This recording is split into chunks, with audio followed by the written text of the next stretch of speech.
All right. So what we've got is Raytex got these families, and they're trying to convert those into step files, or they've converted their probably their, I forget what they said, SolidWorks into step files. So they've taken time to do that. Then they've taken time to have someone put those step files into Revit families so that they can be provided on their website. Got some really neat stuff going on. So if we go in here and look at baskets, and we look down here to the baskets and trays, okay, then the only reason I did that was so that I could see. You can see I've got these two images in the back that we're going to be talking about, but this just happens to be the first one. Now, like I said, I love the way this website's written. They provided, you can see those are the two images that they provided to me, and all I'm going to do is so that we can get a good look at all the products.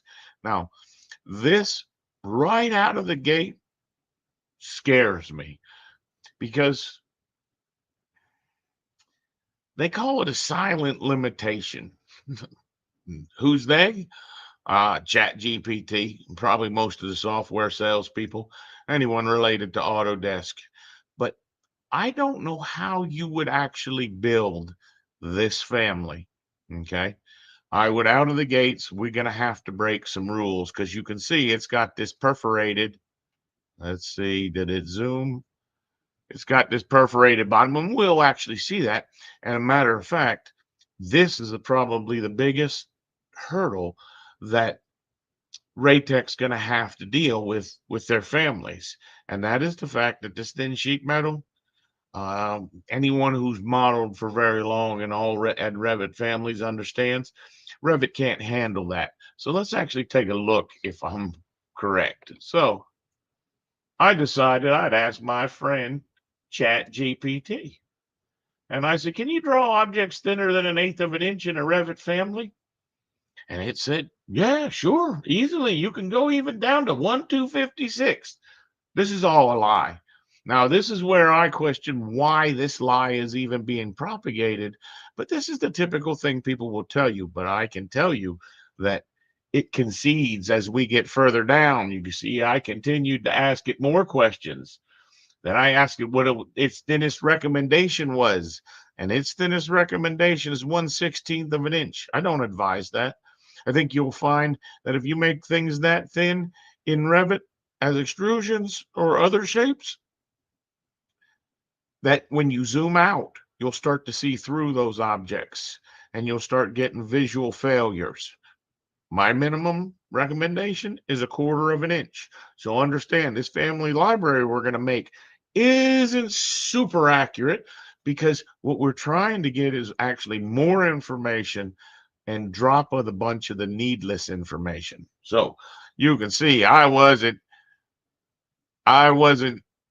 exactly sold on what Chat GPT is saying when you might go thinner, then what happened is I asked him the next one. I got over here and I came back and asked a couple questions because, like I said, that perforated panel that we were looking at, this perforated panel, anyone who's made families very long at all knows if I put a bunch of holes in a solid like this, it's going to drastically reduce my functionality of my file.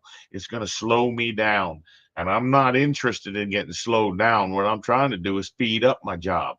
So if we come back here, I asked it, and you're going to see that when I start creating these families, which is going to probably be my next live stream, we can't be poking all those small holes. We can poke some, but we're not going to put all those in there. So I asked it, what's the smallest size we can make a hatch pattern? Okay, because that's the technique that I use, and that's you're going to see how we're going to create a bunch of this stuff to fake people into believing it's your product.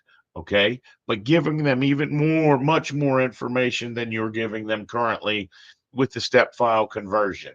And we'll get into that when I review some of your step files.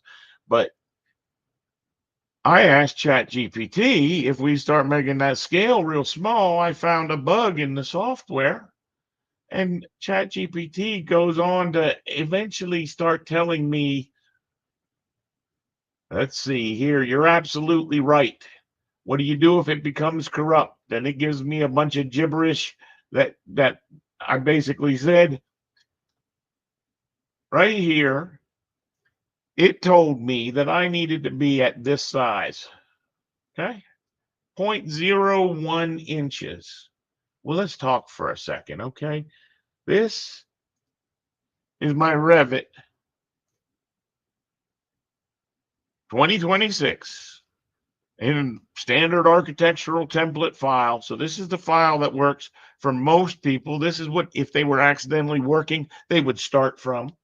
So let's actually go in here and just simply draw a line as Chat GPT said. And we're going to make this line 0.01 inches. Oh my. Where's that line? That line, you can't even draw a line that small. Now, what we can do, if we wanted to, you could come in here and, like I proved to Chat GPT, that when it goes below a 16th of an inch, you see the little no smoking symbol? That means you can't draw something that small. So that was where I said, hey, Chat, are you sure about that? Those numbers don't seem to work. And then it started to give me some really weird answers. It was wanting to dance around the subject, and it was wanting to write something to test for me. And then I said, I don't think it can handle much more than 1/8 of an inch. And look what it says to me. You're absolutely right to question that, and your instinct is solid. Then they start talking about these silent limitations. And I asked it, of course, see, because he was off once again. He told me where it would be, and I told him he was off by an entire decimal place, which really isn't acceptable. And then he came back. Let's see if I can find where it says,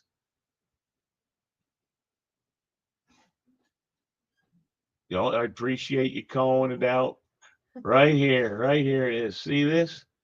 The 0.01 inch is a theoretical minimum and often without real world validation. Okay. And then it said I was correct that I can't do that. You can't do that. Here I asked him, are you going to, because it's AI, are you going to fix this problem? Now, I didn't want to get off in the weeds of this, but what I need to hammer home is you have to understand that you cannot go to the resolution that you thought that you cannot make these objects, these real fine objects. All right, hold on, I got my window all whacked out. Is it that one? No. Now, no. Did I blow one of those up? Maybe. Well, these were two other windows that I was working in. So at either route, I love the way your website's set up. Now, what I didn't like, I absolutely didn't like, was, let's see, seating. So when I downloaded the files, this is how they're going to download, and you're going to see that they're going to look like that right there is how your naming scheme is. I don't recommend that. I think you need to put a lot more intelligence in that. I think you could tell somebody that was a table, a mobile table, and you're going to find that my recommendation is when you're naming those things, you want to do exactly what I said. You want to name it table, then what type of table, and then if you want to put your part number in there, you can put your part number in there. But that's not really where your part number goes in a Revit family. Okay, so you'll see in a second, I'm going to show you what they actually did. Looked like this. Let's see. We take off that box.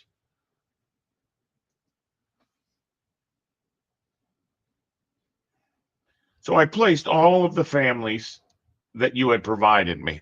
Okay. So let's first of all talk about some important subjects. TW. Where most people are going to get frustrated with these types of families is going to be their visibility control. Okay. Now, that includes a couple different things, but the biggest one being these colors that come in. Okay. Now, as well, the visibility is going to also wonder a lot of this weird stuff that's going on the screen. Once again, you can't draw holes these small in Revit, yet because you went through a step file, they're now in this file. They cause us to have slower times. Now, I'll be honest with you, I was a little bit surprised. It used to be if I put this many step files in here, that this would have been a real draggy, slowy type operation. Now, the problem is this isn't a building. When I do a building, I have a lot of other data in there. And if your stuff is really drastically adding to the weight, so let's take a look at exactly that. Let's look at that weight. All right. So just putting one of each of your families in ended up making a file that was 2 meg or 210 meg. Now, that's a lot. Most people are going to feel that's a little bit taxing on their project because, like I said, this is only equipment for a small section of a very large building. And if you're not careful and you start having a buildup of these kind of files, you will blow your file size up. Now, I did not like the translation time when I exported this to CAD. And usually what ends up happening is these files have to get exported multiple times. Oh, multiple times a month, regularly for meetings in order to have coordination and do that kind of thing. Now, we will get into the fact that that's part of the problem with the STL. So let's look at another visual thing that jumps out at me. All right. So let's see. See, there's one where why no glass in the second one? It actually looks good because it's like that's how it should look. You should have glass and be able to see into it and see the shelves behind. But why is there no glass in one and there is in the other? Because that object actually disappeared in the translation. All right. That's a dangerous thing. That scares most people. If you lost one thing, what if you lost something big and we now don't realize it in our model? All right. Another thing that I saw, it looked like a lot of the problems had been resolved, but we don't draw things with doors open. Okay. Which is really one of those reasons why, if you're just doing the step file, you don't even realize the damage you're doing. Because I'll be honest with you, when I go into these objects, what I want them to do, oh, let's see, don't have a way to get back to that last window tile, do I? Nope. They've never fixed that, and I can't seem to dock this thing to save my life. I guess there it is. All right. So what I was going to talk about was what we really want to think about is this. We want to see this section. Okay. Let me see this section, and I'm only going to look at the first row of my equipment. This is what's more important to most people when it comes to Revit, and that is, how do these objects look when they're being shown in sections or elevations? Okay. Now, this is not good. Okay. And granted, I have this on transparency. Let's look at it at wireframe. I'm sorry, at hidden line. It's a little bit better, but it's still very, very busy. Okay. Like I said, these perforations, you're going to find sometimes they appear, sometimes they disappear. They just don't function correctly. Okay. Now, one of the things that also concerned me, And that was why I had this in wireframe. You're going to see why I had this in wireframe. The people who translated these files for you, those step files are like working with marshmallow. I mean, they stick to your hands. They're nasty. What I was looking at was, for the most part, they did a good job. The reason I went in here and changed just the wireframe was so that I could quickly see this table, which is or this object, which is a table, is actually supposed to be up on the floor, but it's down into the floor. Okay, you'll see this other object behind it, same thing. See, so you can see that it doesn't have a controlled insertion point. It looks like they did some good work, but you're going to find that there's a lot of stuff that's not exact. And people don't like that to go into their model when their model is exact, if that makes any sense. Now, what I was trying to show you was typically what we would like to happen is, let's see if there's any cabinets. Oh, I know I could just go to the architectural, right? See, all your cabinets are right back here. Now you'll notice when I pick on this object, this is sort of interesting. What I did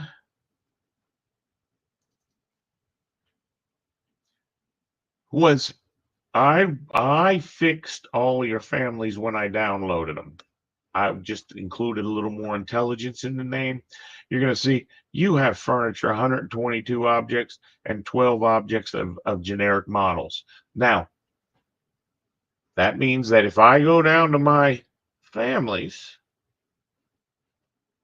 you'll notice that I named them basket and trays and then the RAID number. And I don't mind including the RAID number, but this makes it much easier for a person who needs to know I want to put in cabinets. So that's why I was going here. This is a dispenser. Oh, you know what? I think the cabinets is the first row. Yep. So if I take this section line up to the first row, like I said, this is where people are worried about your stuff looking good. And what I see, yeah, I get that there's a hinge going down here, but I don't really see that this is a door. And I surely don't see the adjustable shelves. Okay. Now, that's where most people would make the biggest mistake that I see in most Revit families is they model the things inside the family. And we'll talk about that when we're looking at the slideshow. What you need to understand is if I cut this section right down the middle of these objects, it doesn't matter. Okay. That's how Revit works. Furniture, and my recommendation is we're going to change that to specialty equipment. We're going to put a lot more intelligence in there, and I'll get to what that means in a second. Well, actually, I can do it right here because watch, it's this easy. So this object here, I like the fact that it's all one color because this is going to drive someone nuts. We don't have that much color on a drawing. This should all be black and white. Okay. Now, I don't feel as though you should be punished for that. It doesn't seem fair that because of a silent limitation, the fact that you have no ability to change any materials or colors, they've been trying to solve that problem forever, doesn't mean that you couldn't achieve it. See, so if you're watching this for a Revit purpose, you could see that I could very easily come in here. I add one that was called, nope. I could make a brand new filter and I could just call this equipment.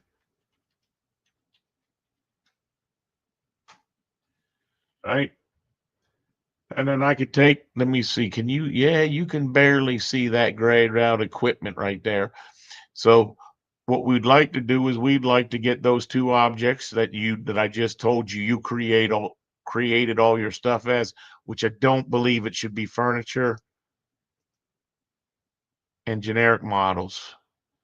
And see what most people, this is an unfair thing to you as an equipment manufacturer, is if we made this guy, we could actually say, well, it's not that big a deal to just come in here. It's funny that you have to say that it's black in order for it to be white on the screen, but you now see everything is white on the screen. Okay. So we could get rid of that color. Now, for those of you who really want to see something neat, what we could do, so remember we got that filter. We can reuse that filter in my 3D view. Right? And what we said was the lines. We wanted those to be black, which interprets to white when you got a black background. I think Autodesk is getting further from where they should be. You would find that you could also, if you really, really wanted to, put a solid fill. Me personally, I would recommend something like a light gray and say, okay. And you can actually make the color of them be controlled as well. Okay. So you can achieve the results that people think you can't. And like I said, they do work, because the problem is what we're talking about doing is basically recreating all of this geometry inside of Revit, which would make most people say, oh, goodness gracious, that's going to be a forever task. But I don't think so. I think I have a methodology that we can do a lot more valuable creation. Now, the other thing that was brought up that people don't like is this thing here. If I go to its properties, it's not very intelligent. See? Right? We're going to have your manufacturer name here. We would like to fill out as much of this information as we can. Okay?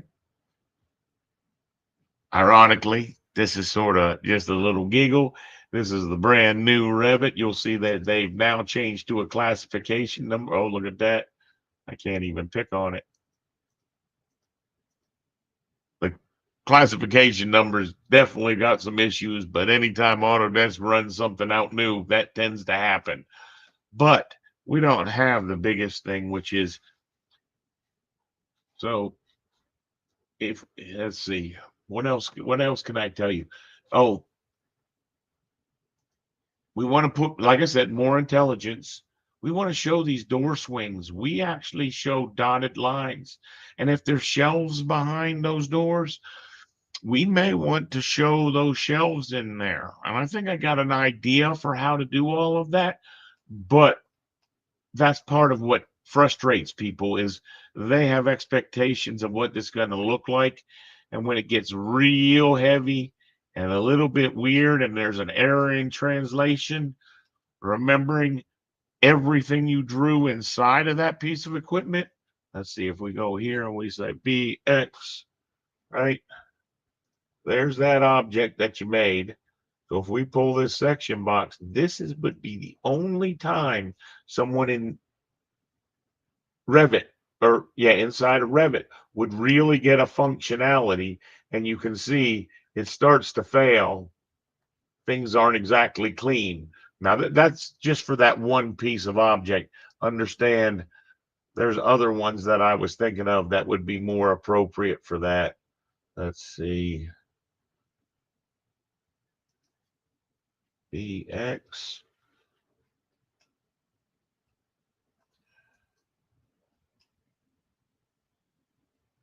I think I saw some of these where you had perforated. And yeah, I think our perforation trick's going to work much better. But here, these doors swing down, okay? It helps people to actually be able to see that, right? When they're in this, okay, so that was that object. If I took this out to there, oh, that's right, Revit, you can't click on that end of the head. You got to click on the other end of the head. Watch this. Yeah, we can get it now. Yeah. So what we want to do is when let me see if I can find which one of those we were looking at. See, that's part of the reason we don't want all that color on there. We want everything to be black and white. It is because you want to be able to see the object that you're either hovered over. You notice how when I hover over an object, it does something, and the one that I've selected. But here, in my recommendation, what a typical person would expect to see is something like this and have two detail lines that are hidden lines that went like this from there to there to there to show that there is an actual swing there. Now, there's the European projection and the American. Some people like it the other way around. And that's why I like to get this stuff clear before I get going. But I think we'll be able to live with it. You do me a favor, go turn that fan off. It's getting me a bunch of feedback.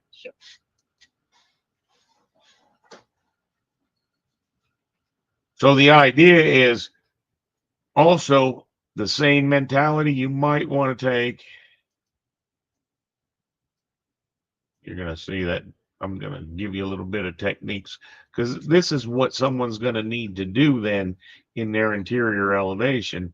And this is when they get frustrated with you, even though I'm trying to show you it doesn't take that much. Okay, so those two guys, now the reason those are doing like that is you'd really have this at a scale that you'd be working on, and it would look like that, right? And then they end up doing this kind of thing, and this is what they don't want to do. So what we want to try to do is we want to try to show the stuff that's important inside, not by actually modeling it, especially as perforated panels. Now, these objects, all of the families that you had, and it looks like you've had several people making these families, and some of them did them to different levels than others. But these wall hosted families, you're going to see that the problem with the wall hosted family is if I change this wall to a 4-inch, now you're going to find the object's not sitting on the wall, okay, which drives people's nuts. Okay, so if I went to the top view of this guy, if I try to take this and move this, it only moves up and down. See, because it's attached to this wall. Okay. Now, the problem is that works good for that for a 6-inch wall. But for all other walls, it's terrible. It's worse than terrible. Let's see right here. If I had an exterior brick on metal stud, right? And then you'd need to show this probably fine.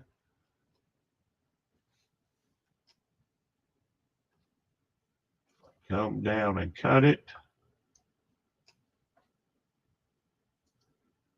You'd see if anyone needed to place any of your equipment on a typical exterior wall, it would go into the wall and drive them nuts. Okay. Another thing you don't have any benefit of is they just have the two reference planes, which is typically, I would say, the center of the object, right? See, let's see if we can find it. See, when I'm coming over here, there's nothing telling me that the center of the object, they would like to typically be able to dimension to the center of that object. And I don't know why that is. See, if someone's trying to tell you how far two pieces of equipment, see, this one does. See, and that's all by how these have been created. Okay. I forget. Let me see if it can dimension that to the outside edges. But what you're going to find, you see, it's not going to the outside edges. When I zoom in, it does. But when I'm out here, then you'll see it's going to something else. And it's not going to accurate dimensions. Now, what we would find is typically if someone has this, which obviously this is one of the ones I told you, we don't ever model these with doors open. Okay. But if I wanted to take this in Revit, if I have a decent family, I should be able to come back and stick that on that wall. How does that happen? Watch. Now, this could be a way to do it that I would not advise. But all you would have to do is create what's called a reference plane. You'd want to try to snap that to the outside edge. And then we want to come in here and we want to say that this is a strong reference or this is actually the back of the object. Okay. And you'll see that when I create my families, that's how they're going to be. We're going to push this back into project number 2.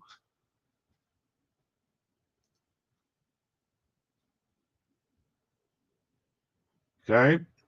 Let me get to that floor plan. Now you'd find that when I bring this back, did I not push that in? Let's try it one more time. Man, he's the right one. I was name line strong, but you said back. Yeah. I like that idea. You can make it a strong reference if you want. Load that into the project.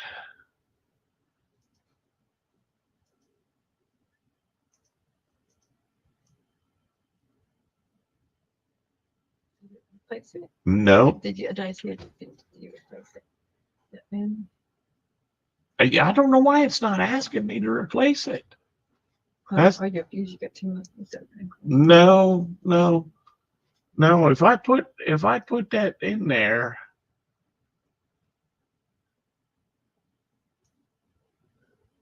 and then what they did was pin that. Let's see how that looks in the front view. So that thing is set on the ground, which is another problem. And this is the question that I was asking you is, we really want to have that thing up off the ground at the mounting height. So we're going to actually put a mounting height in here. And we're going to put reference planes so that what happens, and I'll be honest with you, I don't want to go backwards, recreate and fix what they did. I've done that. I just don't want to take your time to do that. What you're going to find is we should be able to snap that back to that wall. You'll see that it does pick something up out here. That reference plane line, when they moved it out to the edge, somehow this one must have a reference plane line that's behind that. See that? See how that reference plane line is not even at the back of the object. So this is yet another problem that comes from bringing these in as step files. Okay. And what we also find, let's see. What I think I want to do now is I want to talk about all the geometry and how we're going to actually build this stuff. So let's see. I want to look at this guy. So I wanted to look at your product line, the things we've got to build, and then I want to sort of talk a little bit about, oh, is it going to not work? It does that to me. It does. So you want to fix the families, but didn't you want to make some of them parametric? So Yeah. Well, see, we can talk about that. We can see, and that's exactly what that thing does. Microsoft. Are you serious? How about this one? Nope, gonna do the same exact thing. That is so weird. I can't even begin to tell you how weird that is. Let's try it again. Here we go. Nope. This guy, images, that one. Now, the weird part is you can't see the slideshow. Even if you look under here, where's the slideshow?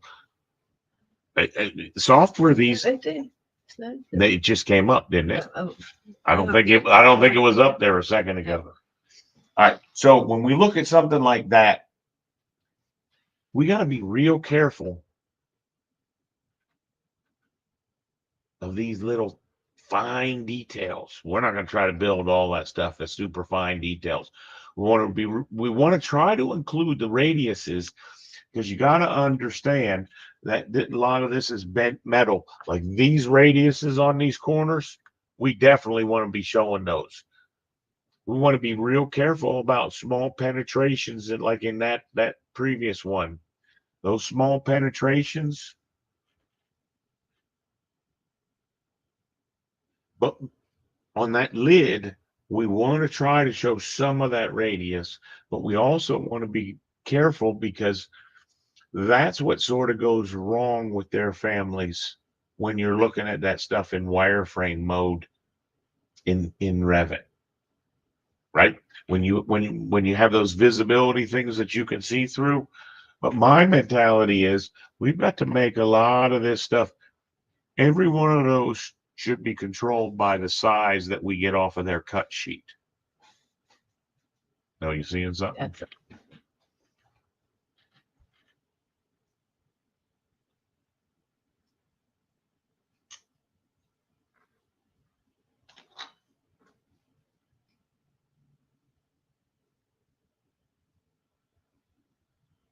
So this is all the objects that we got to make. The keyboard trays. The keyboard trays are like the doors. And like that door on top of that thing right there, we would never model that thing open. We would never model that thing open. Okay, that's not what an architect wants to see. We're not trying to highlight that. We might put a clearance in front of it so Yeah. that it might open. The big question I have is the keyboard trays. How would you want to do the keyboard trays? I think I would want to have dotted lines where it was in the open position, but I would think that I would want that thing closed most of the time. Because if I'm gonna turn my model into a video game that we can walk around, we won't want all that stuff open.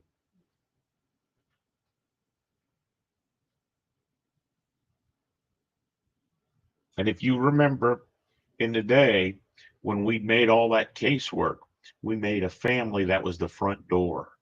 That's what we're going to be making, is we're going to be making doors that we can snap on, because that's what I see that Raytech does. Okay. Raytech makes these cabinets and slaps these components together. See, so if we have a door, this door could be drawn 100 different sizes. Now we either have the lock in the top corner position or on that center position, which that's where I say that those little handles, these little handles, if we make that into a family that we can slap onto anything, there you go. Yeah. Right? Building all these little families that'll help us build. It will, faster. but only by looking and trying to digest their catalog like this, you're going to see they have a lot of repetitive steps. Okay, a lot of repetitive things that they do. See, like I said, this you could make that into a double drawer or a single drawer parametrically and be able to adjust in width. You can't do that with a step file. Instead, you got to make 15 step files, and you're paying for all 15 of those step files, and nobody is getting happier along the way. But see, if we make something that has all these subcomponents, I'll be honest with you, I don't think it'll take that long.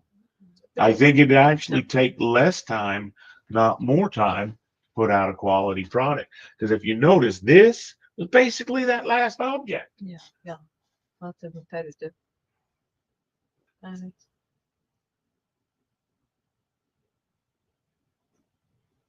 So what we have to do, our biggest goal is to make a big geometry, 3 big pieces of geometry that describe any one of these pieces of equipment. Okay, and then add the little details on it. This is another perfect situation. I think we'll be leaving the basket soon. When we get into the carts, then you'll see. I don't remember if I can see the name of the thing. No, I can't.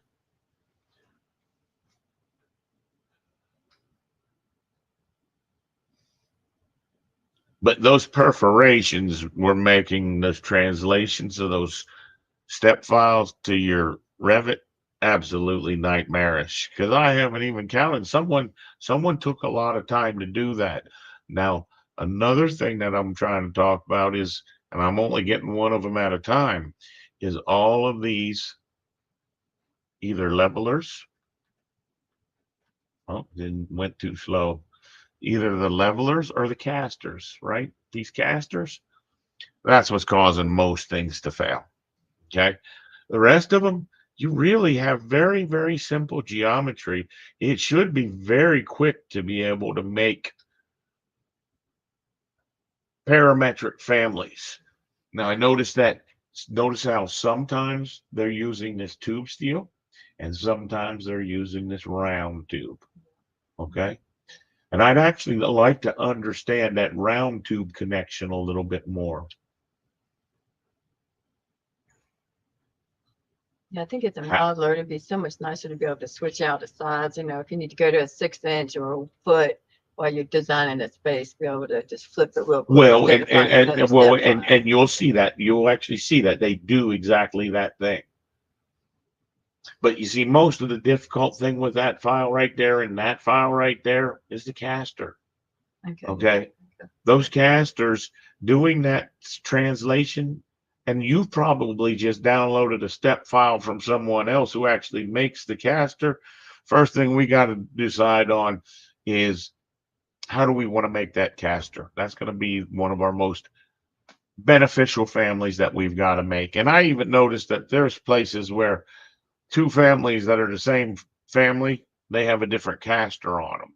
So I'm not exactly sure if any one of these is the exact caster you use, but we want to build it with less detail. Now, everything that shows up with these beautiful glass doors in here, I'd like to have that working the same way inside of Revit so that we can see through those glass doors.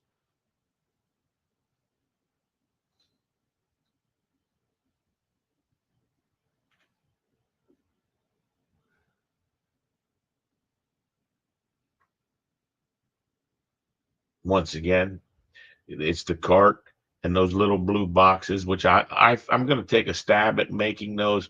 That'd probably be the most challenging surface that you have to make. The rest of the stuff, we're going to make some simple families that we can put together. I'm going to make you a piece of tube steel. I'm going to make you those shelves, right? And all you have to do is put on a top and a shelf. And sometimes those shelves will have lips that turn up, and sometimes those shelves will have lips that turn down. If you notice, you see how this one has 3 lips on it. You see how it's got the 3 backer lips, which is a common thing that they do. So on that shelf, we're going to say it's got a backer lip or it's got a backsplash. Some of them have a 4-inch backsplash if they're going to back it up against the wall. That little piece on top, we want to make a simple version of that. That is something that's repetitively used a couple times. I think it's a purge pump, probably to pump the air out of there or something. I'm not exactly sure. See, there you go with the casters again. The other thing that I recommend is every one of these devices, we should be able to say this thing's got casters or this thing's got leveling feet. And I would imagine it would be nice to just turn those from the one type to the other type. Like whereas you're making step file, one for the one with the casters and one for the one with the leveling feet. Instead, we can make an option so that it just swaps those two things out. And it looks silver. I mean, I don't understand why this thing can't look. Lots of people love the rendered mode in Revit, and our stuff. Can our stuff look like that in Revit? I mean, oh, it should look close to that. Yeah. I mean, it's not going to have the the reflections, but it should look close to that. I think it's going to look because everything they're making out of stainless steel, that nice gray gets a pretty good look anyway. But like the mirror is not going to reflect. I mean, unless you're doing something that's a true rendering. Yeah. But you can see they actually worked on their renderings as well. They didn't use the standard rendering that they had done for everything else. I don't know why those ones are bad. Well, I'd like to produce a couple and really compare what ours are going to look like compared to theirs. Well, and this is another one. When you start getting mirrors, they're stuck with just one size in that step file, where that's what we can make that parametric, and it'll just absolutely for the designer to be able to just. It's so frustrating if I have to go get another whole size because I needed something a little shorter. It'd be nice if I could just change it. Well, and I'm sure Raytech would be able to make that fabrication difference, but you're going to see some of that's going to be covered when we look at their actual drawings. You know, the other slideshow that I had up. But you see, 3 simple solids there. 3. Yeah. And I That can that work one with there that. is just 2 solids of one with one void. Haven't figured that one out. We can just do a knockoff of that.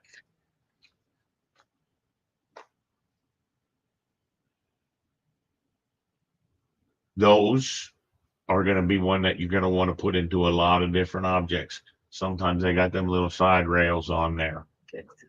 That's a good. That's a hard one because we're not going to put those square holes in there. We're going to do that with a patterning, with a hatch. Yes. All of this perforated that you're seeing, that perforated in those casters, we can make that family work so much better if we just fix those 2 things.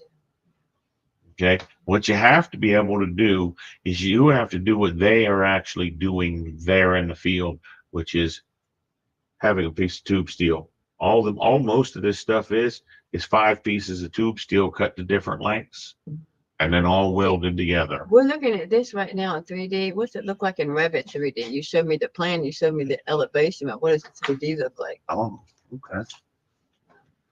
We can stop at that.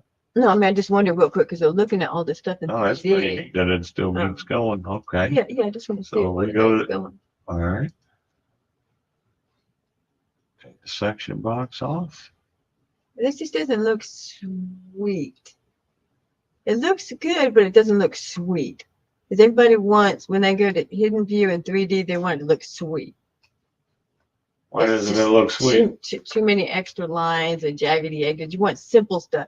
You want one simple line here. You want just simple stuff. Well, see, that's a tough one because you can't have one simple line there. And we'll end up talking about why you can't have that one simple line. Yeah. If you want to break that edge, you can't have one simple line. That'll be the first thing that we talk about. But yes, you're exactly right. This here, and you see what happens is that thing eventually it actually goes so bad. Here, let's do a BX.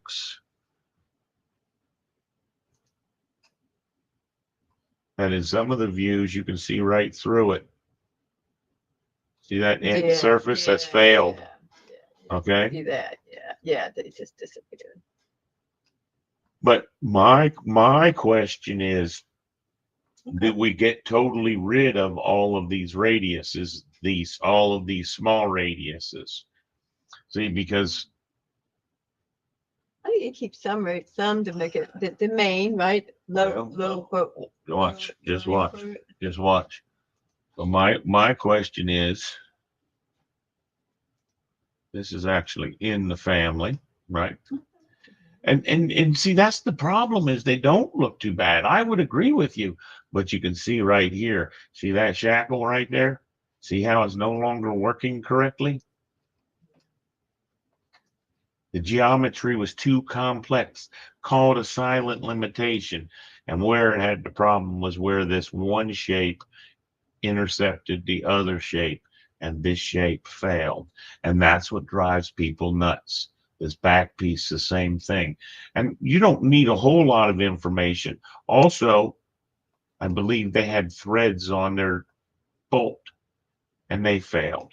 Because you can see how it's just not quite right. All right. What I'm saying to you is if we create in Revit, let me do a rectangle. Most people don't draw this in 3D. Okay, see, so there's a bad thing already. Last time they were in this file, they left this view to be on the front back where you want this to be on the reference level. All right. You'll see why now when I draw, now I can draw. Like I said, if you're brand new to Revit, this can be a challenge. What I'm trying to prove to my darling wife is if we come in here and we put a radius, because this is something that we need to talk about. All right, now if it's a good radius, a nice big radius, what you're going to find is even with a big or small radius, notice there's no line there. You see how there's no line? See, if I take that. There's nothing wrong with that, is there? Well, watch. That looks funny for people. Okay. See, when I'm looking at that, that looks weird. Yeah, right. Right? See a line. And that's where my concession is. I'm going to show everybody how you can actually make that line there. Now, the reason that line is there is because anytime there's a true tangency. Now, you'll notice that if we try to drag this, that thing keeps that tangency on both of them. If I was to come in here and draw me a new arc,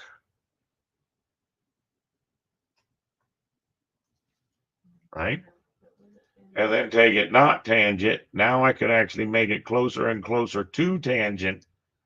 But if I do that and finish, then I can get the lines that I would think you would want. But I'm going to show you a better way to do that you never even thought about. Okay. My question to you is this better than it was a second ago? Yeah. Oh yeah. Oh yeah. Definitely. Okay. That's what I need to know. I like that. Because this concerns me, because what ends up happening, watch this. If we take this, most of theirs are going to be an 1/8 inch. I'm even going to call it a 1/4 inch. Okay.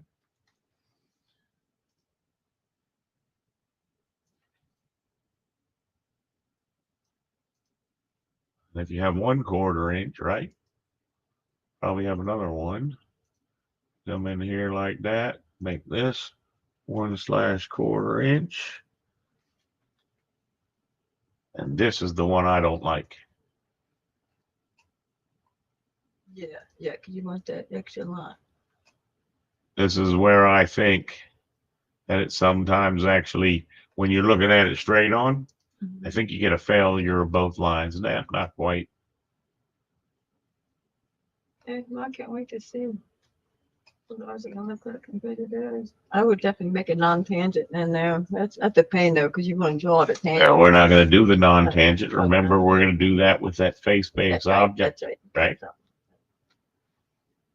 Let's see. Is that images still playing? Yep, it's still playing.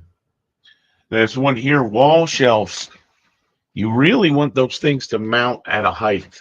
All those step files that came in, you also would like to be able to say what the mounting height is, because maybe you have 3 of those shelves on top of each other, and you want one mounted at 4 foot, one at 4'8", one 5'6". You with me? The way that your step files are working, it's not very conducive to be able to move that. Plus, they're not going to be seen when you are on floor plan. Okay. Let me actually show you that problem. Okay. Let's see. I don't remember where the shelves are. Do you see the shelves? What are these guys here? See, my cursor froze up because now when we're going over objects, that meant one of the objects that I went over was real heavy weighted, and it took it a while to try to do this highlight. That's part of the problem with these things being step files as well. But let's say one of these things like this guy here, which is a little basket tray. I can see a little bit of his image up in the corner. But what I'm thinking is, if that's mounted up at 6 feet, where'd it go? Now, what you'd find is actually up there at 6 feet, right?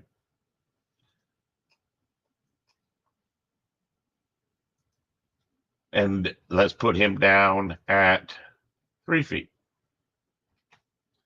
Actually, 4 feet. Is he going to be there, or is he not going to be there?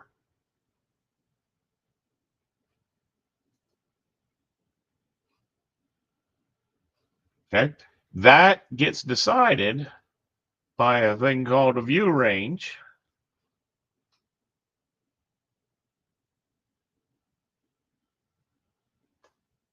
Oh, because they have this set for 4 foot, but most people have this set for 3'6".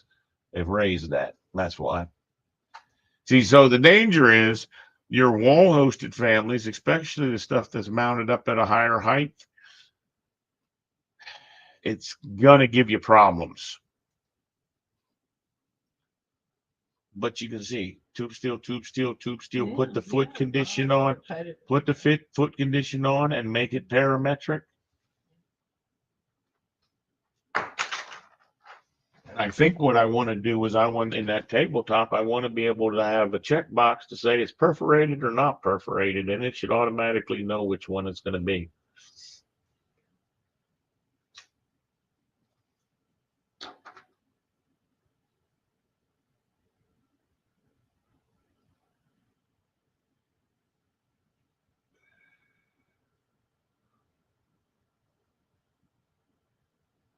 Those bars that go up, we're going to just make a family for those that can be adjusted, because that's another thing.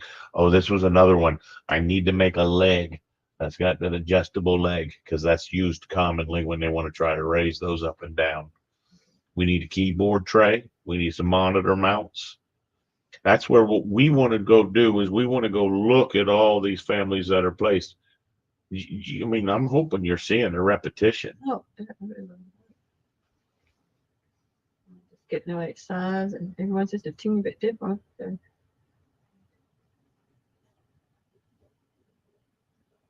Those top bars would be a family we can just slide on. I'm hoping. Absolutely, absolutely, absolutely. And that's what I want to make. And when we go to making that maybe at that stream, you can be on your computer over there, and then we can share the files, and then you can start wrapping on some of these tonight.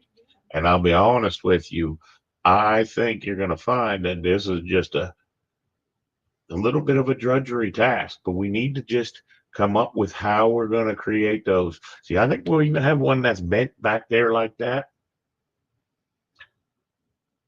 The keyboard trays, you would agree, we're just going to show a clearance box of where the keyboard tray would come out, and in plan view we'll show a dotted line, but we'll keep the keyboard tray back in and tucked in. Okay. In and simple. Yeah. Then we don't need to show those slide mechanisms, because more than likely, I don't believe Raytech probably builds those slides. They probably purchase those slides. You with me? Yeah.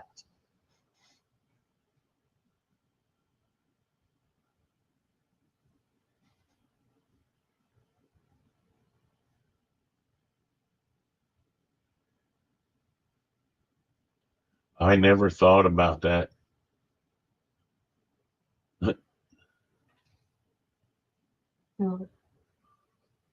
It's actually, I've thought about it a bunch of times. By this time, if Raytech's still listening, great. But I'm hoping by Raytech, you probably didn't want to even give it that much time. Hopefully you understand why we can't build that way. But we're just doing a little bit of brainstorming now. Feel free to eavesdrop.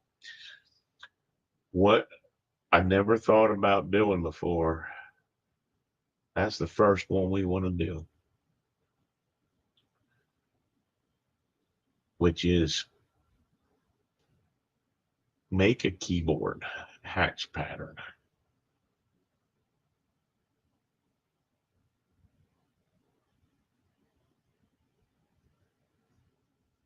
I'm trying to figure out how to show a keyboard.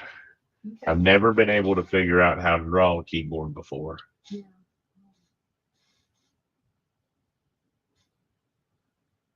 Because if you do it as a detail item, then it's only shown in the plan view. Understand? Yeah. Because you're not.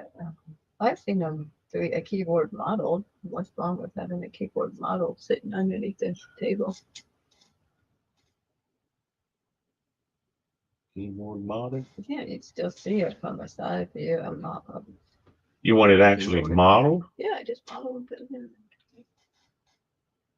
So when you look on the side view, you just see something in there. All right.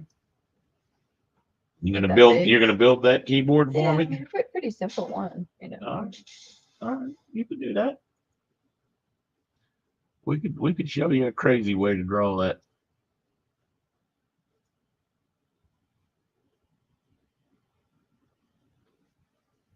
The handles there. Yep, here's those bars again. Yep.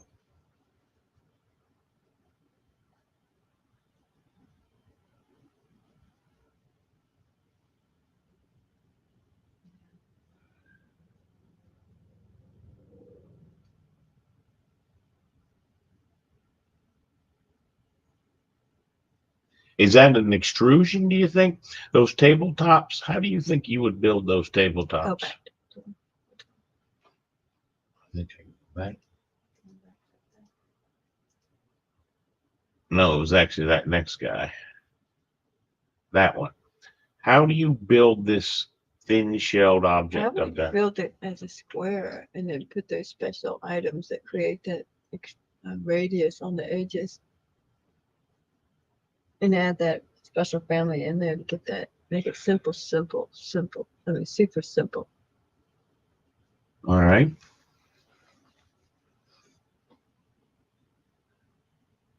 Everything's super simple and not complicated later. All those are just 5 doors and an extruded object. I think the radiuses are going to be look nice. I mean, it'd be nice to have the radiuses. If you just have a straight edge, that's fine. You can still live fine with the straight edge, but and that's probably what ours will be. But sometimes if we could show the radius, we'll see if we can. Something like that. We want to show that radius, of course. And Yep. sometimes, well, these are just straight ones. They are tiny Well, radius. there is a radius on there, and see, they are actually welding those. So that's where I think, or not welding, Like you can see the round. they're Yeah, bending them. yeah, because they're not sharp. You don't want them sharp, so they're all bent. Correct. We don't want to make this stuff appear to be sharp because they appear to try to make it smooth and Yeah, so flowing. we need to make that do that. I think so. I think so. Yes.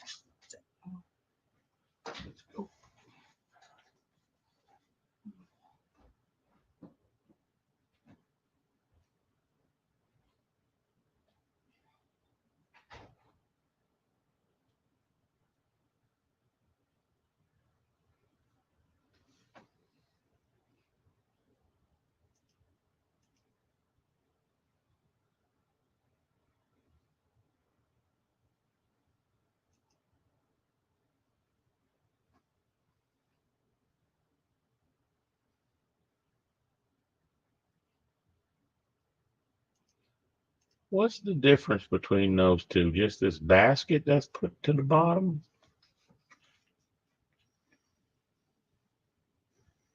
I think it is.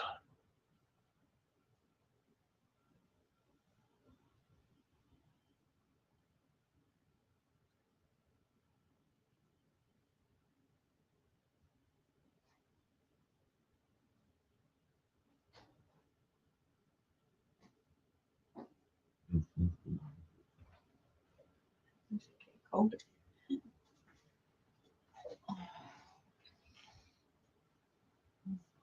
So, the second thing, how do you end this exit slideshow?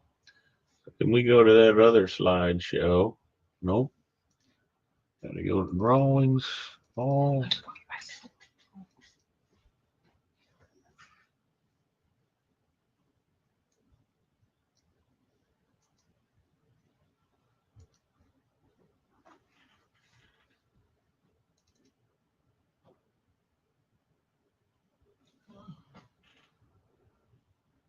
Why would it not be showing me the big picture?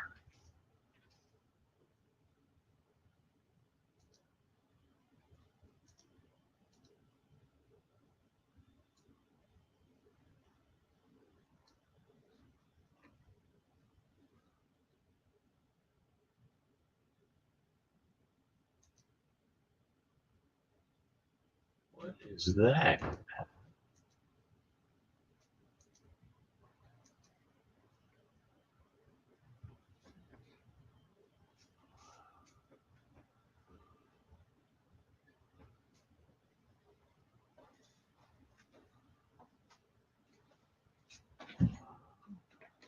That's sort of interesting. I don't know how to get this thing to work, but look at this thing they added to the picture viewer. Scan for text. Oh, Then you can actually look, then you can actually copy the text out.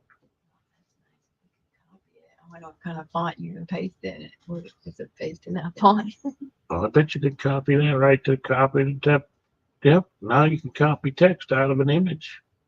Really nice. That's really Yeah. nice. I didn't know that. You could turn that back off. Now, why when I see this is where I don't understand why there's no show slideshow. It drives me nuts. I just have to keep opening new ones. Yeah. Get the Watch one of these will end up showing a slideshow. Oh, really? Okay. I swear to you. Sometimes, yeah. I don't There it is. Look, Yeah. there it is now. You have to be open. And why won't it zoom it to the right doggone size? Okay.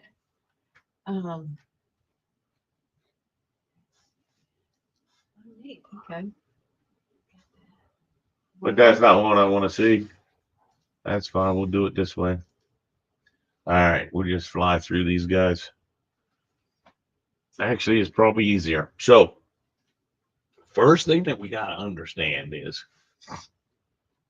these came from a category. Okay. So what this should be named is probably modular, because this family is not going to go into the Revit project. This family is going to get snapped onto any table that wants a wipe and bottle tray dispenser. Yeah, it makes sense. Now, here's the Oh, problem. maybe they add it. Maybe it's its own project. Oh, it's not. Okay. No, absolutely not. Okay. No, you would not add that to the project. Okay. So you have to understand that a lot of these objects, they're going to be in a little family library that we have, so that you can copy these out, put these into your family. Because if your table has one of those dispensers, Yeah. you have it. Cool. In that same family library, we're going to have all the levelers and all of those kinds of things. It's just sort of funny because in this one, the leveler didn't work. It's really fun. It didn't work. All right. Now, it is beneficial for you to be able to go find this guy. Okay. So that's where I think that I'm going to give you this thing here. See, so you can say, you see that number 0561? My hope is you can do a search for 0561. And that particular vial tray, they do not have an actual picture of. They have to. I know they have a picture of that. You go back on the number. It just did. It did. Oh, that's right. These I harvested. But if you went to here, array tag, right? I believe you could actually find that creature. How would you find him? Search. Ray 0561. It's probably inside the. There? No, that's 10. Oh, all right. That would be a good call. And what was his number? 0561? 0561.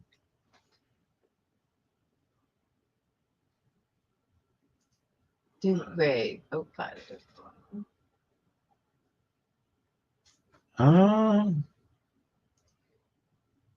The whole number is called Ray. Search for term 0561.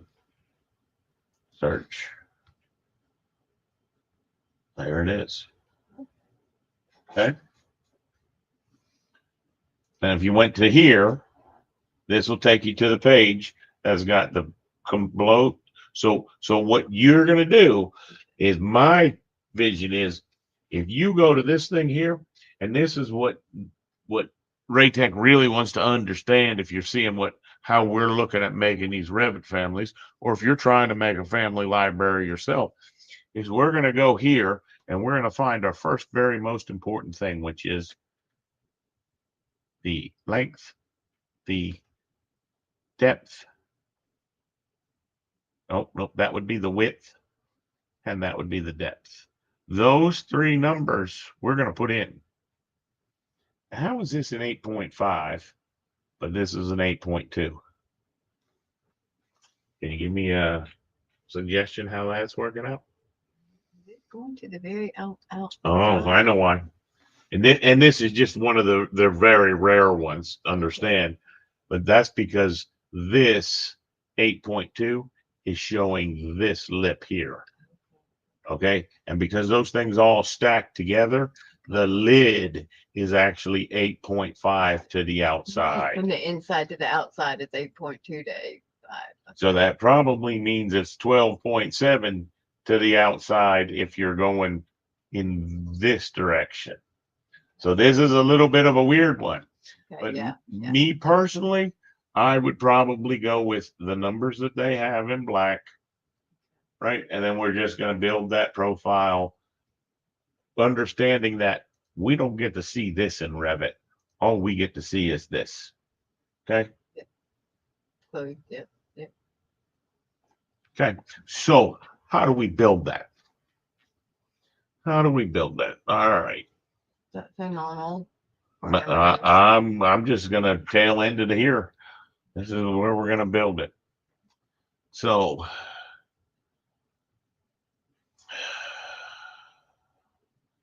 I think I would go TW. I would close all my views. This thing here.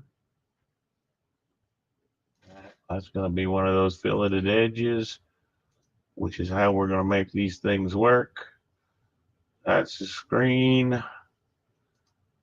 What's this guy? That was a family 2. This was the one that I would probably keep up. All right. So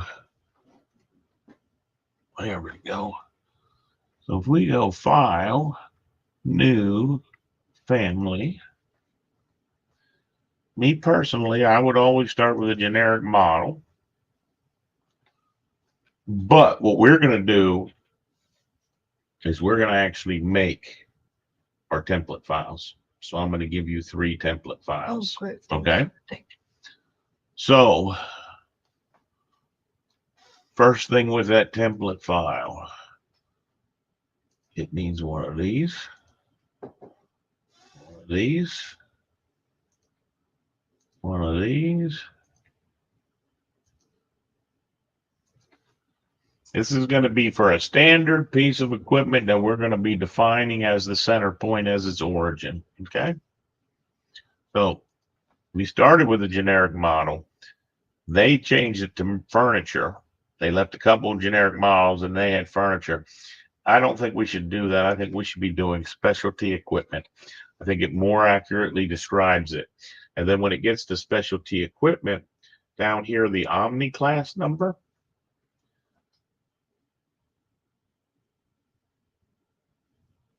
I think it's this one. And I think it's right here. Food services, equipment, and furnishings. Okay. And I personally would probably pick even down this way. See right here, delivery carts. Now that's only because they don't have one that actually fits this.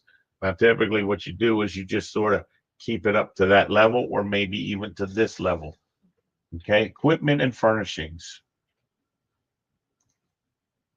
Okay, that's one that most people are going to miss, but now it's got an Omni class title. It at least tells someone what kind of equipment it is, and I think all their stuff that would apply. Okay, now what we're going to do is we're going to say, who's the manufacturer? Raytech, right? Now, the type comments, interestingly enough, I think should be coming from here. Okay. The type comments, it's a wipe and bottle tray. All right. Okay. It's a vial tray. That's what we're working on. The first one we were going to do is its. No, that would be the description. I think that would be the description. Okay. And then the model would be this number right there. Yeah. Okay. Yeah. Now, that could be a real pain in the butt for you to have to define all those. What we're going to do is we're going to use Jaffe's tool, to harvest that name right there and put that in automatically into our library one Excellent. and fix Okay. all of our families all at once. Okay. So that's going to be the model. You could probably, what does this do? Yep. You could probably add the image right in here. Does that mean, let's see how that works. So if we went to images and we picked one of these guys here, we said, okay. But then this image will be loaded into this project for the people that this thing is coming into, and their images they only want to be. They don't want. Yeah, I don't know that I like that. You don't want the image still on people's projects. So No, I would agree. I would agree. know if I that don't know sounds what good. I don't know what the type image. I think what the type image does, believe it or not, Mhm. if you added this, right? Don't think I would do this. Yeah, we just tested. Oh, no, because I'm in the actual family. I think what the type image does is you can schedule the type image so that you can have a damn schedule Mhm. and it can have a picture of what every object is Neat. Okay. or what color it is. I think that's how we've used that before. I don't want to go deep into that. What we want to do is we got to come to a common definition here. We're going to have height, width, and depth. Let's see how they name theirs. Okay. 561. We're going to keep looking at pictures. See, all of these I think need to be named module because that's something that goes on a rack on one of their desks. Okay. You So with me? that's a module right there too. That right? I think I mean, they can purchase them. I don't see them taking account of those. But we don't really need to say module in our name because they didn't use module in their name. Well, we want to because we want to know when it's a nested one. Okay. Okay. For us. Okay. That's the biggest Okay. reason. Sure. But like that, you purchased that to It's on the hang on the wall, Yeah. right? Yeah. There you go. There's the tray. I can just use that as 3D view right there. We will make, yeah, we can make that keyboard.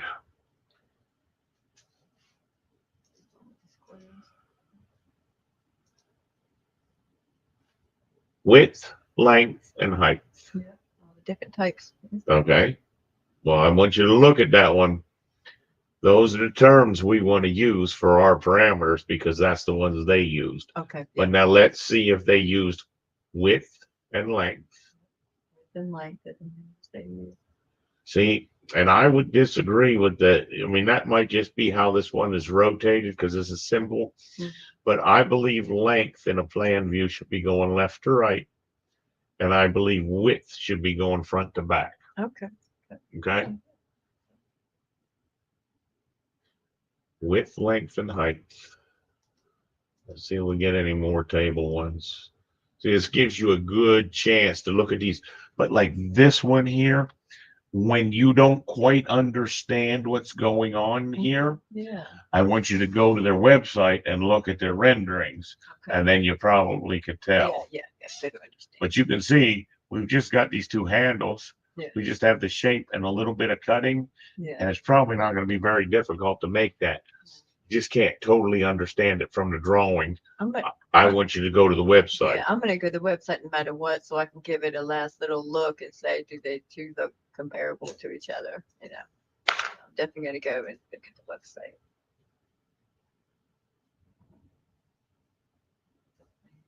Oh.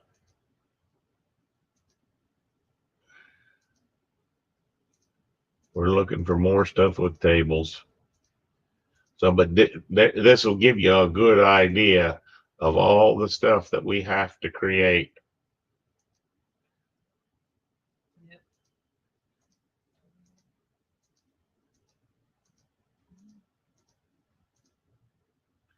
my thinking is once I create one of these guys, you could create all the similar ones Oh, yeah, definitely. that just have different holes. Oh, Once we build the process out. I can make the types for you.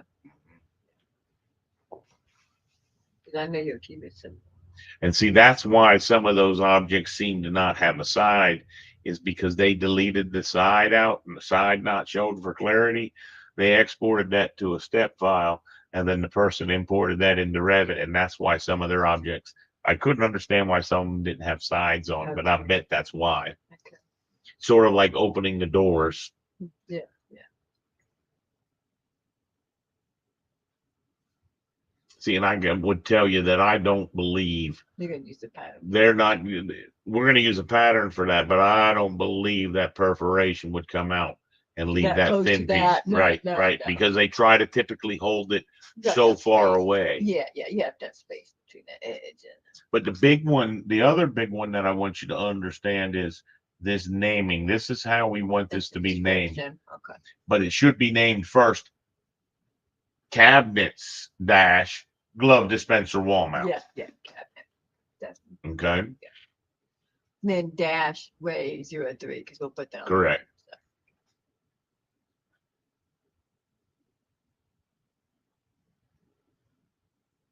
Once again, you can see how, so this should be the length, this should be the width, Yeah. That's what you and said. this is going to be the height. Yeah. That makes sense. I think that would make sense. Yeah. Well, someone said that a long time ago. That should be like a standard width. Well, you get length, width, and depth. Yeah, I know. No one knows which one. is which. Length, width, and height. Length, width, and thickness.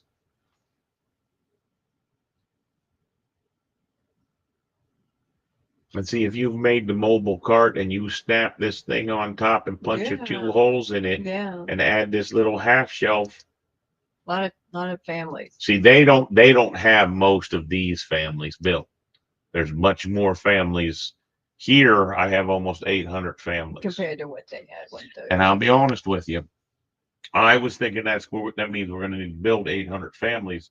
But truthfully, with all the subfamilies, we're probably going to need to build about 1,000 families. Okay. Okay. Well, I definitely like to see how this goes and how our improvement that we can make from what he has already, and then see if he wants to do it. But I definitely want to see ours improved a lot. I know.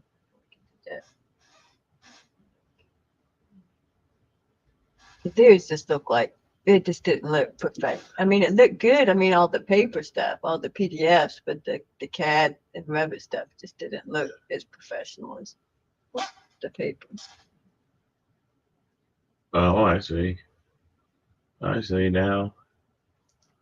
This top piece opens for the swing. That's the door swing.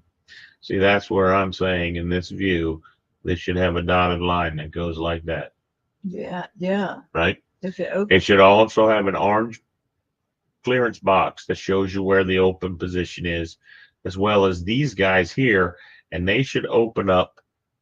If you look at that last one, he said I had a nice detail here. You see, that thing actually swings all the way around till it bumps that back on here. oh, okay, yeah. You Yeah. see that? Okay.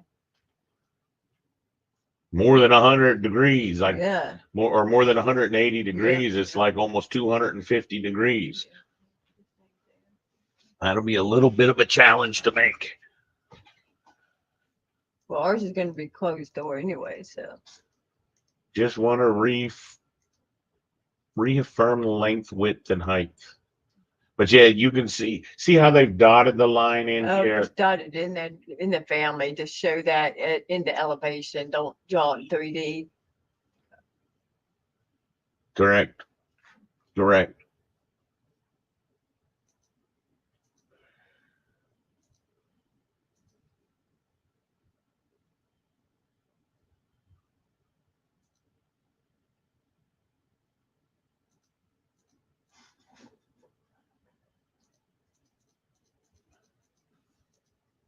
Just trying to get you see, all of these are probably all the cabinets. Yep, these are all the cabinets.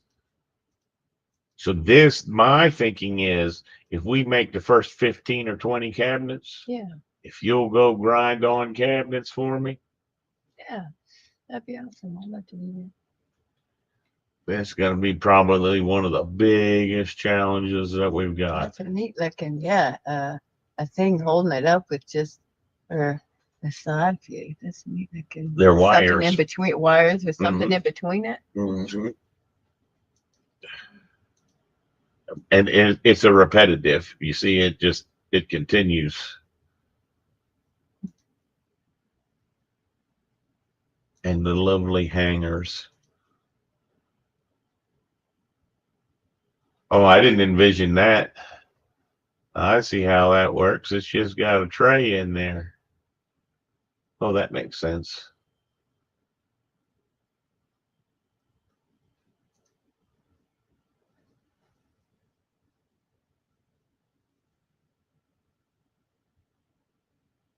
This is all top loaded from this thing up here. There should really be a handle on top. Right? So you got to understand, sometimes they left a few details out. Yeah. Sometimes when you're going to get to stuff like this, oh, It's on the wall.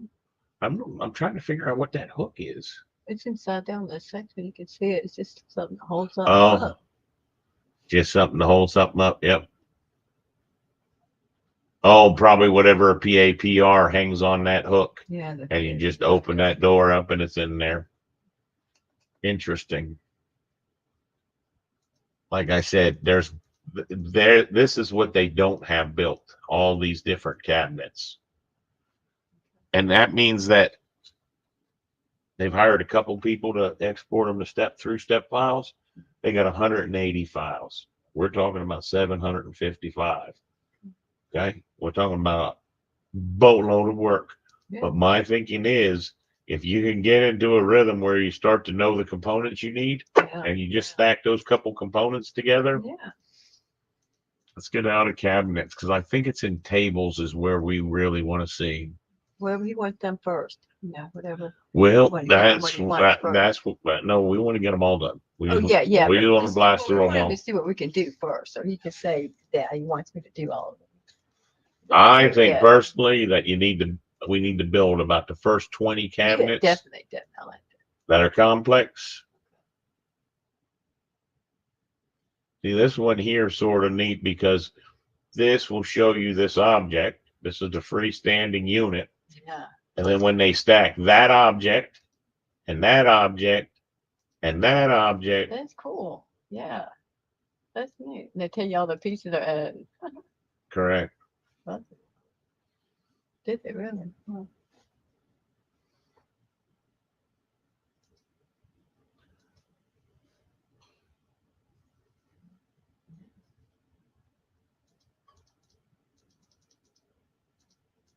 You can see there's a lot of cabinets. Yeah. The funny part is the doors make it, or the tables are going to make it where there's going to be one family that's actually 15 families. Yeah. See, they didn't do that with their cabinets. No. In other words, they have a cabinet for one that's 24 inches, then they got one that's for 30 Yeah, inches. you have to go find the step file for each one, which is a pain. Yeah. Right? Yeah. 'Cause most stuff can change size for one. Yeah. One object.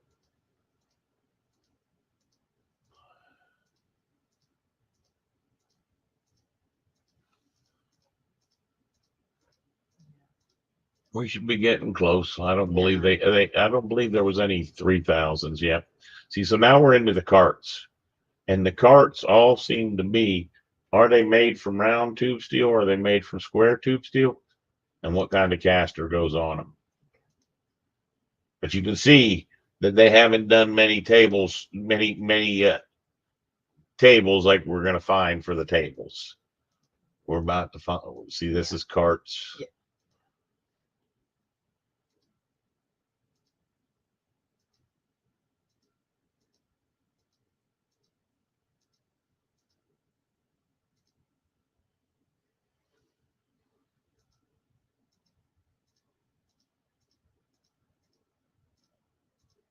And I believe the carts were in the same kind of category. They didn't build all the carts that they actually have. You can do Revit in black or white. 2020 is only in white. You can't do black Revit. Oh, sorry. That was 2026. I just loaded.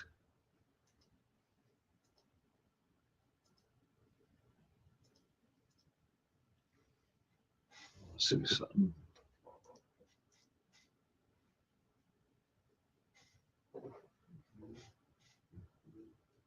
Yeah. I think I want to. You see how they say bins not included? I think we're going to make a bin category and a bin material, not for bins, but for all the objects that are not part of the object. Okay. Does that make sense? Okay. It'll probably be something like object not in contract, object NIC kind of thing. Okay. Yeah, not contract. Like the keyboard. When we make the keyboard, it'll go into that same kind of category. And it's going to be like, I'm thinking like a transparent blue. I like their transparent blue. Yeah, I like the transparent, so they know that that's not part of Correct. what they sell.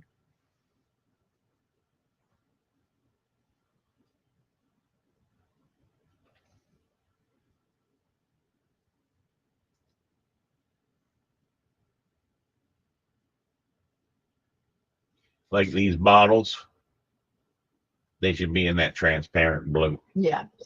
You with me? Anything, because that belongs to the hospital. These spools right here. Yeah, it belongs to transparent. Yeah, they only sell the metal. Right. If we're trying to show any kind of objects in there, Yeah. we're going to make a standard material, just one. Yeah. Like contact.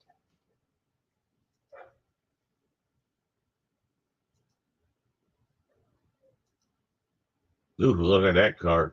That's a lot. Ooh. That'll be a tough one to build, won't it? Mm-hmm.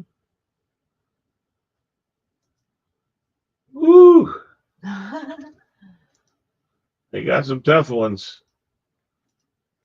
Like I said, we won't see what I'm looking for until I get to the tables, which alphabetically that's all the way at the end. Yeah, that's good. So you can see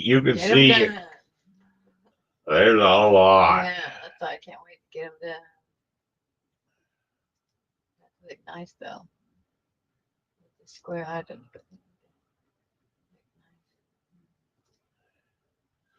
We need the buttons.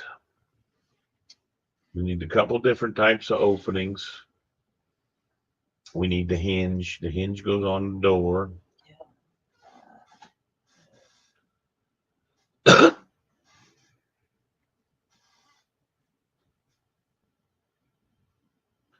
That's interesting. I guess that's probably all stainless. A lot of carts. A lot of different carts and a lot of different cabinets. Like what he wants is every one of these web pages where I got one of these, it said download the file. He'd like to have that file accessible right there at that spot. Mm-hmm. See, this is what makes me think we can get away with the type of how we're going to do the perforated panels. Yeah. There's your plastic latch and your casters, which the rest just simply means making that shape. I think you can get pretty far. All right, now we're into desiccators, then equipment.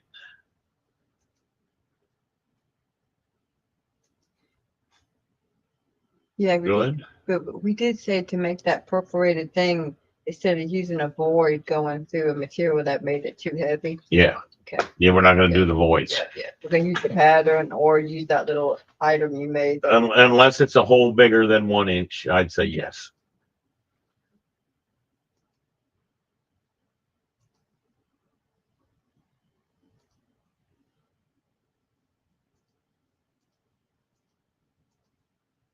Footrests.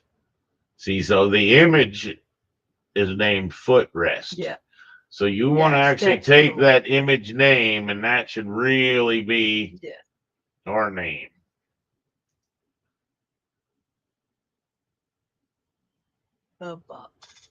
Yeah, good book. So, mirror, that's wall mounted mirror. But yep, some of them it's going to be that way. Mirror raised. These are all different mirrors. Mirror polish. Yep, mirror. Yep, just work. Now we're into the miscellaneous, which has a little bit of crazy stuff. There's not that many. Yeah. You're going to find there's not that many in miscellaneous. Probably remember most of those images when we were watching images. There you go. There's a good one. So here we got length of table edge, T. Okay. So that's actually what we want to make as our driving parameter. And this looks like it's 4 inches below. See that 4 inches below? Oh, yep, 4 inches below, 4 inches below. So all we're going to do, so what I want that to do is I want that to snap to the ends. You actually go to the end of the table and it'll automatically hold itself in. Now, what they didn't tell you, okay, the one thing they didn't tell you was this middle one right here. See this middle one? Mm-hmm. When do you get that turned on? When it gets too long. Yeah, well, what is too long? Somewhere on here it should say additional clamp for everything over 36 inches. Yeah. And that's probably where we're going to put it. Okay. Well, note, there was a note at the bottom with the asterisk. Yeah. Well, no, we're just going to have it automatically appear. Okay. It's just going to automatically be there. The visibility is going to be controlled by the length. Okay. But we could really get that information from them if they told us we don't like that to go more than 18 inches. There's got to be a distance. Well, no. Hey. I know, I couldn't believe it. I was on the screen with Daddy for a couple minutes. So I'm for a second.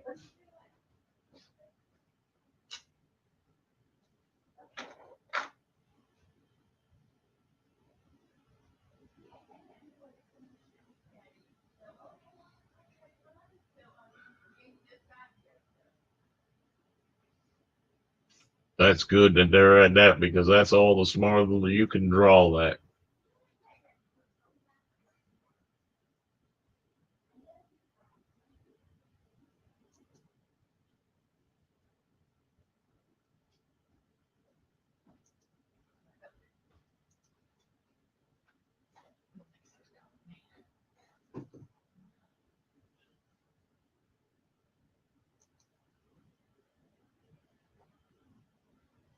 I don't think that's meant to be in miscellaneous. I think that should be in workstations. Like some of these should. Some of these tables, name table. Now we're into mobile personal workstations. Yeah, where they put them. Yeah, well, they got them in a couple different because their website's adjusted so much. Oh, they didn't quite get it. They don't have a 100% standard consistency. That's why we're getting a little bit out of whack there. These are all in the mobile personal workstations, which I couldn't figure out why this one's in mobile but has tie down levelers. See, that doesn't make sense. Yeah. And then they've got some pass-through stuff. So these are going to be our only ones that we really have to work. These have to be wall hosted in order to cut the hole in the wall so that it can be a pass-through. So all this pass-through category, see, we want something that'll poke a hole in the opposite side. Yeah, if it's a pass-through. And show you the doors from either side. Yeah.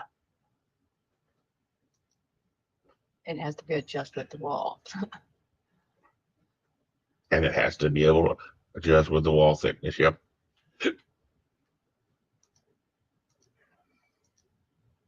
Then you're into racks. So here we got the length.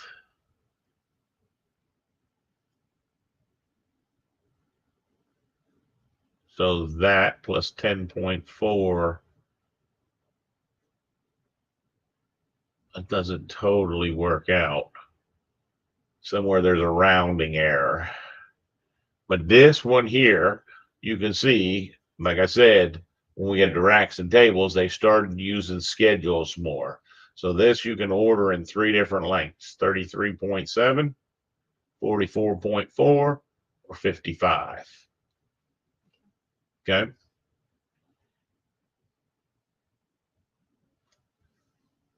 And that one, even though it looks complicated, I have a feeling it's going to be very simple to just write an array that'll do that. And that's what you're going to see. This one here, 48 by 14. And we're going to make this leg assembly as well.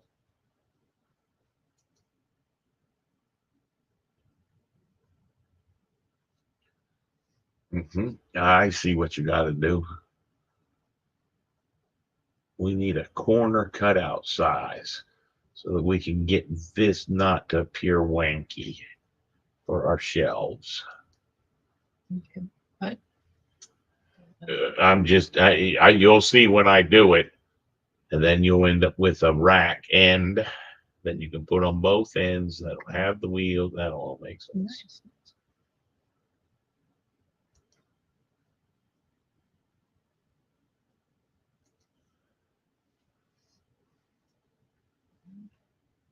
How long are you going to go on the stream? About 15 more minutes. Okay. I just want to get to that one view. Yeah, I think a lot of these racks, once you get a good method, there's a lot of them that are the same. Yeah.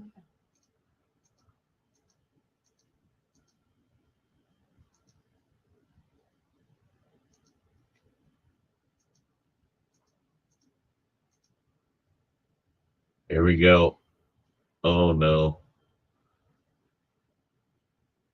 Is that what we said? Width, depth, and length? No, length. I thought it was length, width, and height. I thought it was width was along the side of the wall. Yeah, no. Length. Oh, Length. width is coming off the side of the wall. Yeah, but you see, length is here across. they've now introduced depth. In depth is actually. But that's only one. That's Width. only one time. Yeah. See, where I've seen they got the most Width. sophisticated naming is when they get into tables. See, once again, now we're going length Is it cross and the depth. wall? Yeah. Where before they were calling that width. Yeah. The length and depth. Yeah. So they don't have a standard in themselves Okay. on whether they call it the depth or the width. Yeah. We'll see what the tables do. Yeah, those are going to be some fun array ones. Oh, yeah. Those are going to be pretty cool. Get a prize for every 10 I do.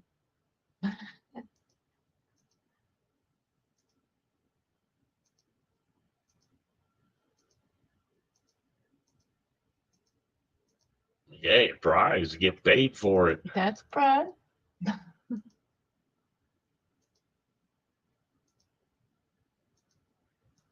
A lot of crazy racks. Yeah, neat. That'll be fun. If I don't make it right, you'll give me a better idea on how to do it.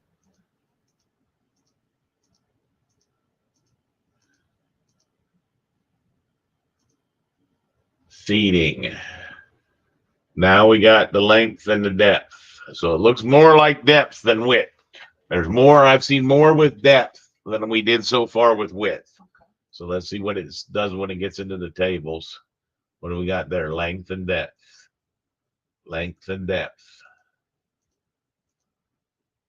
Length and depth. But they keep it no line on there.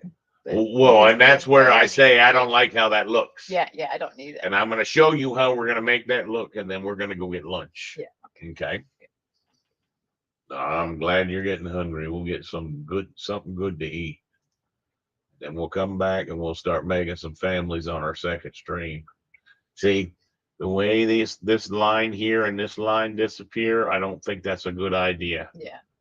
You're not seeing how thick this object is. Yeah. Then your seating. See, DDLL. So that means that this is even telling you how their numbering is. If you order an 18 by 25, 1, 2, 3, 6, Depth, length. depth, length. That's correct. I think that's how we want ours Depth, written. length. Yeah. Let's just make sure they're consistent about that. And then we're going to just, yep, there you go. See, I knew I saw a bunch of table type stuff. See, this is where your step files are completely hosed because you don't have anything way to make that thing parametric.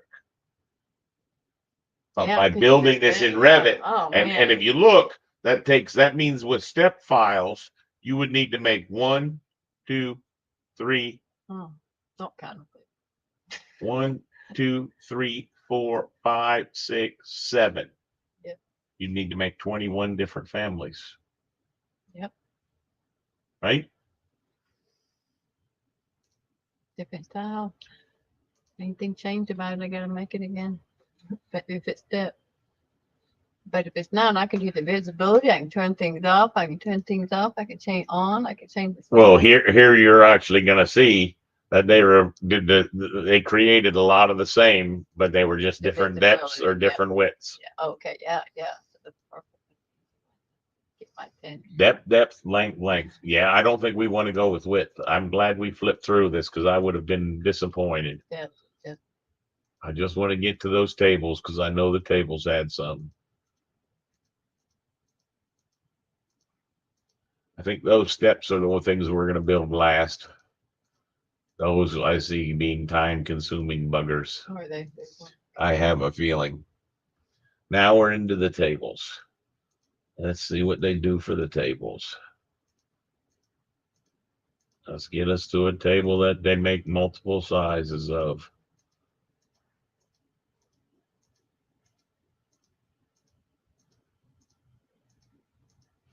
the boys over there playing volleyball take care of themselves for lunch. Oh yeah. Oh yeah. And he said they were fine for lunch. If I could go somewhere, go to great time going through change. Oh yeah. They can do their own That thing. was fun when you get to go get something that you wanted. There you go. DD. Oh goodness gracious. Depth, width. S. What's the S? SH. Depth, width. SH means Shelf. shelf. Depth. But I don't think maybe, that maybe the shelves are only depth, width, and the tables are different. Oh, there's a table. I think it's There's our depth. No, but you're gonna find because we're in the table. There you go. Depth and length. I think we're gonna go DDLL. Okay. DDLL, and these actually have HH. Okay. So that tells us what we were fighting for. Okay. That tells us that we want this to be what? Length. Length. And I want to go one step further. I don't want to go. No. No. Unit 3 inches. I have an idea. So we got a length and we got a depth.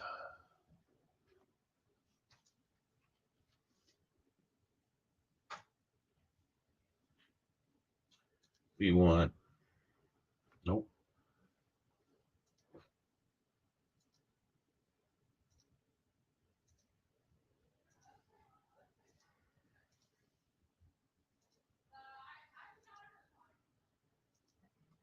Yep.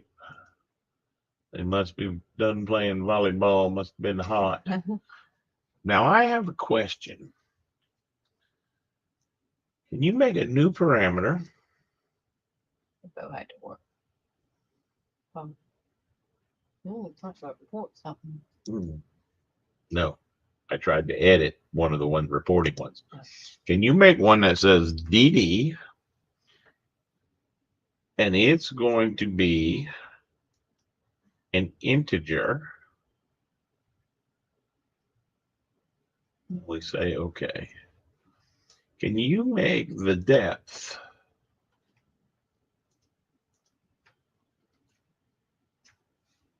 inconsistent units? I was trying to see if we could do a tag in order for a person to know what that was.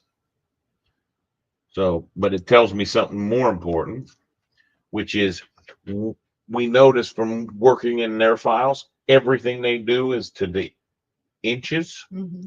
So we want to fix our units. All right, manage project units. Of course, it's way over there. All right. So we want our length to be in decimal inches. We're going to go 3 places. Perfect. Okay. So one of these tables is actually like that vial tray was like 8 inches. You'll notice that I only had to type in 8 and enter, right? Yeah. Right. Good. Now, 8-inch by 8-inch table. no, that wasn't a table. That first thing that we were making was that vial tray. Oh, Let's call it 24 inches. Let's call this 10 inches.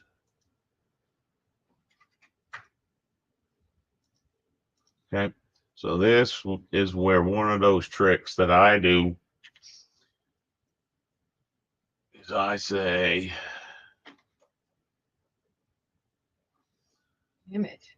Bring that image in.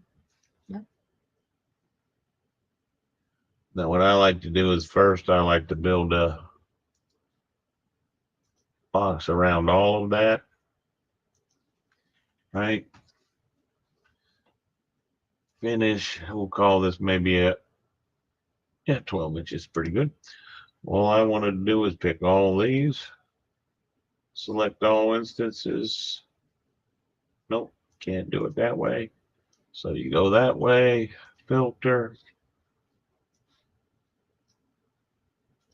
Just looking for those reference planes to be able to reset 3D, maximize 3D. Perfect.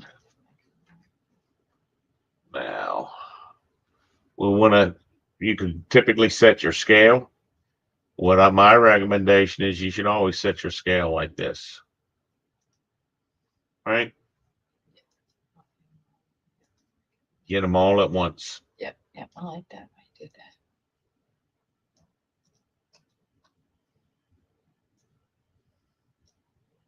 Well, because remember, we're trying to make this into a template file. Yeah. Okay. So,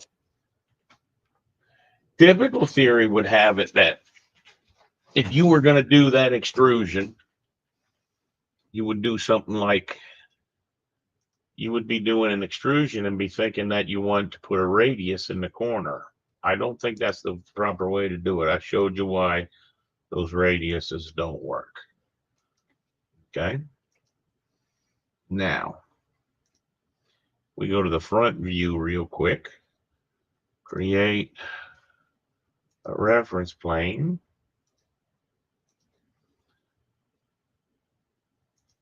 Remember, this is our template, so I want to make sure this is right. That goes to there.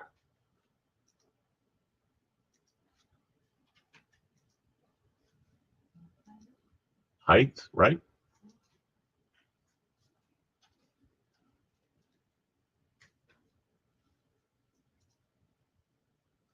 Which means it's a good idea to just attach that guy to be the height. Notice how I didn't drag that and lock that. I did that a little bit differently.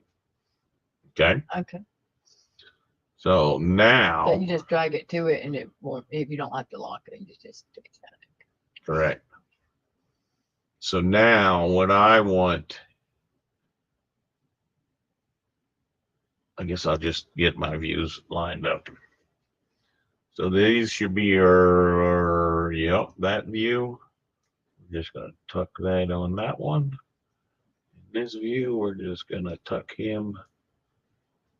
Come on.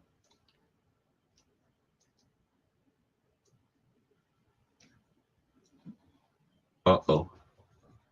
How come I can't do that? Really?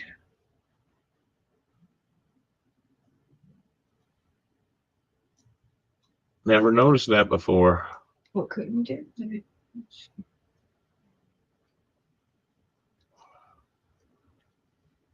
bring the image in that we're doing?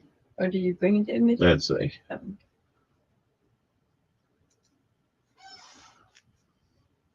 Trying to figure out how to get these in the right order.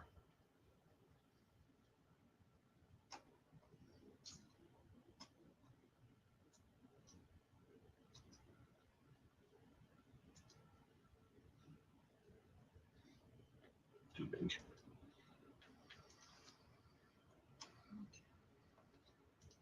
And the, what are we drawing again? The picture? Or you put it in the file?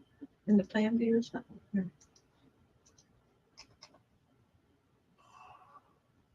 I think I want this view over here. I don't know why it wasn't dragging it. It wasn't. All right. I just wish these three were in the right order.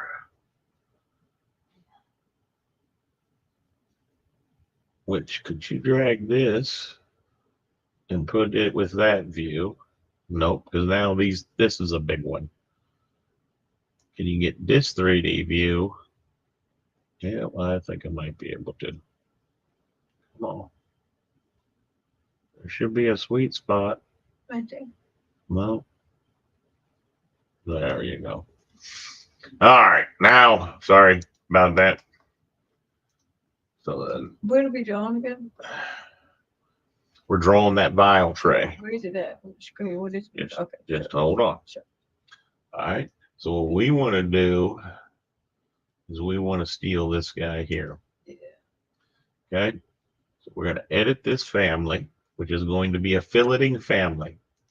Now, I don't believe he's driven by any parameters. He does have a radius controllability.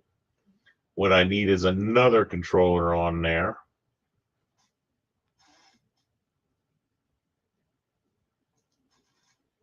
Right? This one here, -3 inches. I think I should fix the units first. So we're going to be making all these decimal inches, and we got to 3 places. Say okay and okay. So now when you pick on him, you'll see he's -3. I don't really have a way to make that not be -3. All right.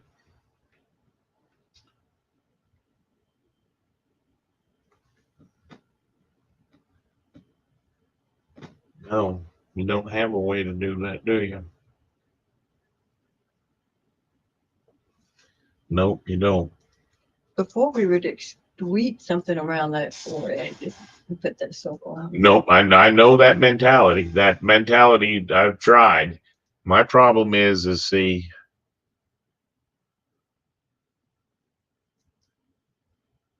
actually, this could be valid.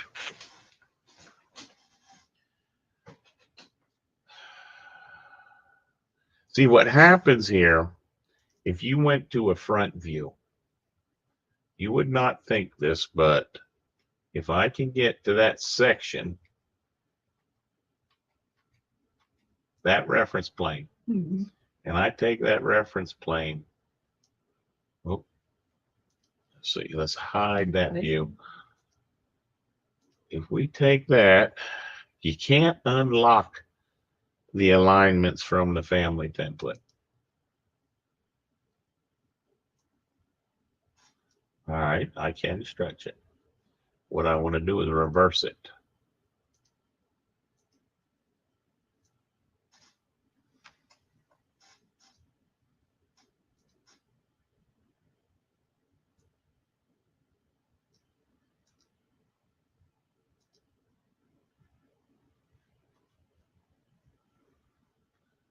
All right.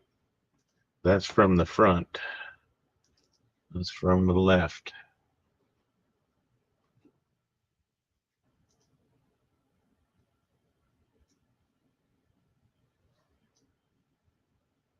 Would not have thought that.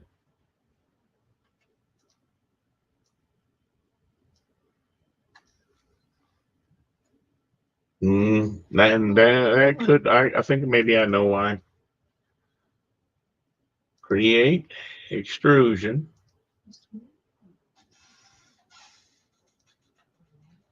If I create that extrusion, what does that look like in 3D? Plus went up. You're supposed to be able to flip that.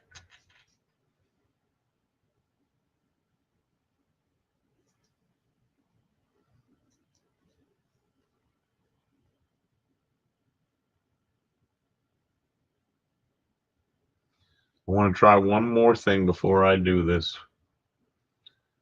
If I went to the front level, front,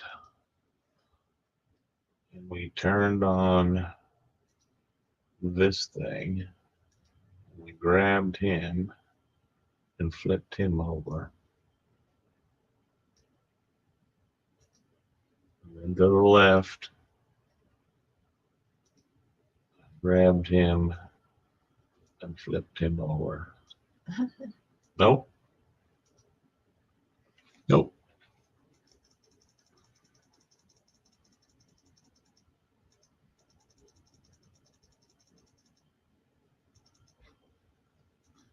All right.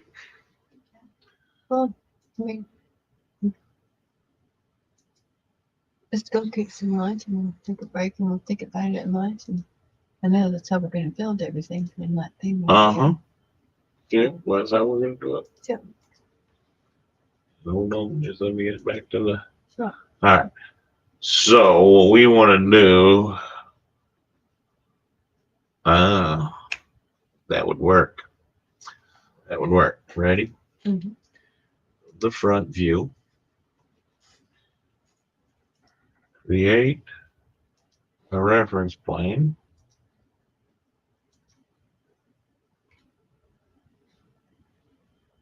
Dimension, not from that, but from that.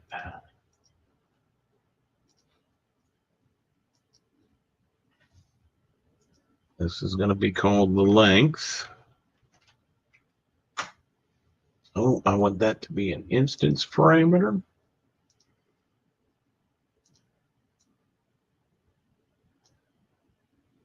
We can lock that. Okay. Now what that gives you is if we load this into our new family 4,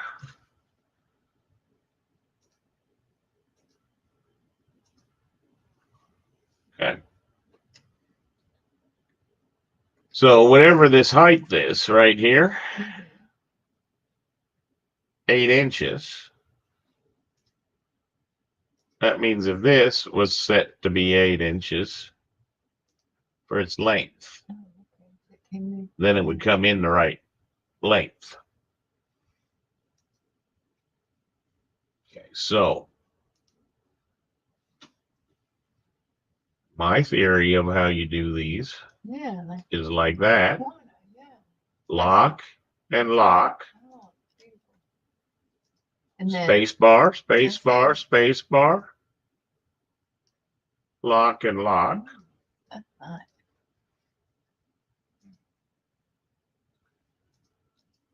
Trying to get this. Create similar.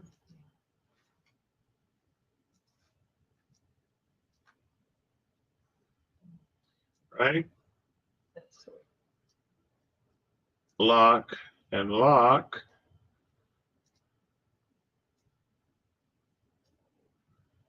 Lock and lock. Then the only other thing I would do is this guy here. He has a radius. Well, we're going to actually put that in here so we can actually have that. That's nice. Cool. Now this one here, I'm going to put that down under other. The only thing that we want up there under dimensions is our length, width, and depth. This is going to be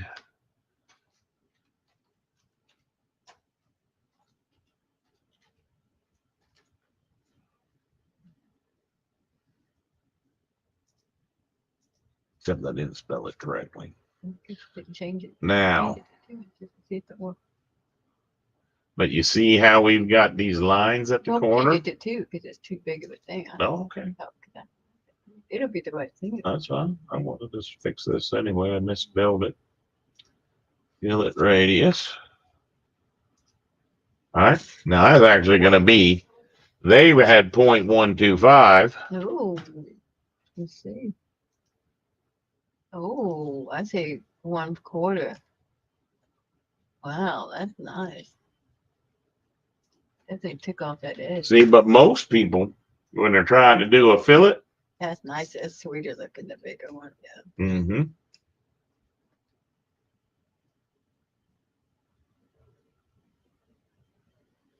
Now, these fillet radiuses, the length is attached to the height, right? It's actually kind of decent. Right.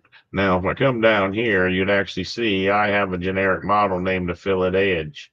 So let's fix that. Let's change this to specialty equipment as well. Like we're trying to do, load that in, shouldn't have any problems. Overwrite. So now we have a fillet of specialty edge. Okay, and which one was that one actually being? That was the one named fillet edge. So this one here, we'd want to rename parametric. Okay. Now, if I wanted a bigger one, I'm just going to show you. I could take this guy here and duplicate him. We could call this a 2-inch, right? We just go into the 2-inch and we'd make sure that it wasn't locked in here. We could put a 2 right here. Say, okay. Now, what we now have the ability to do is put one of those in on this end. Yeah. Right? Let's go with that view. That face. That's nice because the face is that face-based one. Yeah, it's face-based. It's because it's face-based. See, you take that up there and that up there. Now, ironically, Changing both them. right? No, watch. Ironically, these guys get linked to the length. Right? Now, if you change these two creatures from 2-inch to parametric, they'll be your little short ones that look like that. Yeah. See, that's how I think you want to do the cover or the tray or whatever the heck it is. I think so. So the really only one you're left with is the front view right here. That looks nice. Yeah. Right? This could be that and that. Snap this out here to the corner.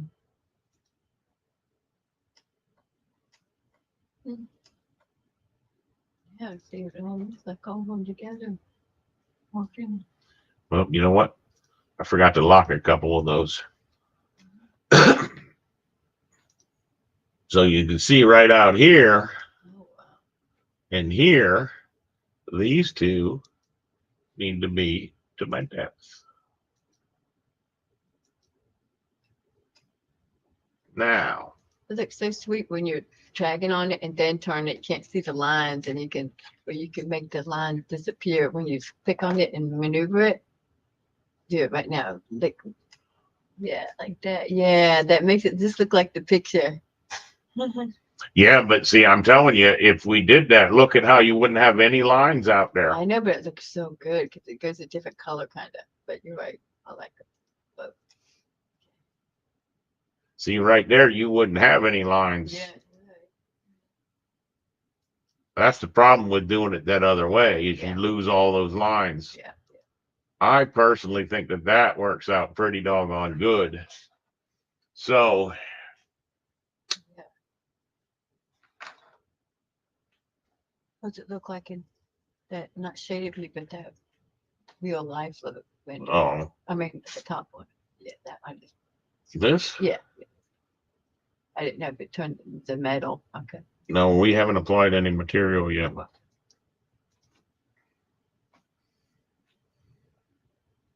which we will.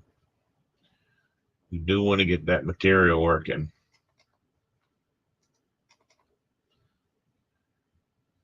So let's see how many things we made that were not parametric. If this thing is an 22 by 16 by 30.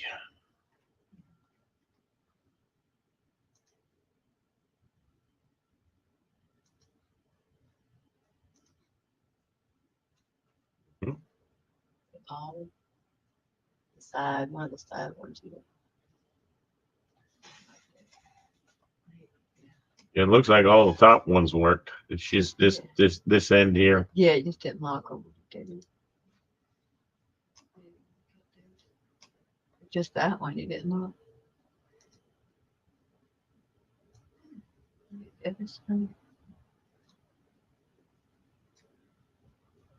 lock. Lock. I think the other one got deleted. Oh, yeah, it didn't say one to me.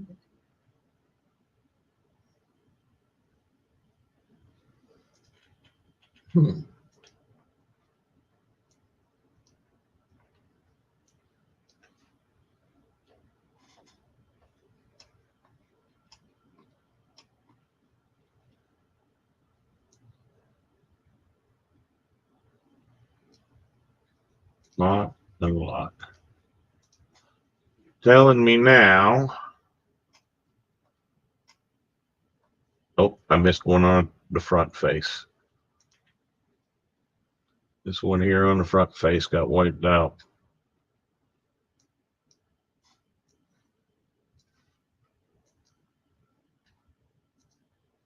This needs to get locked to the depth.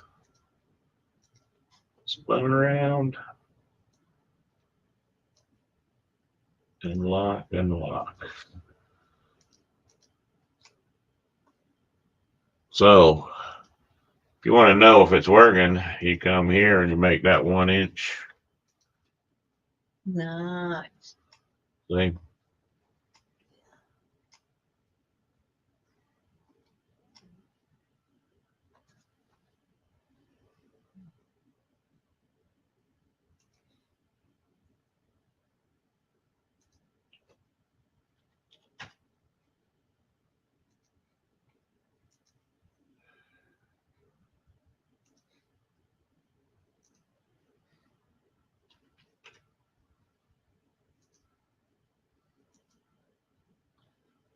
So you want to do the box.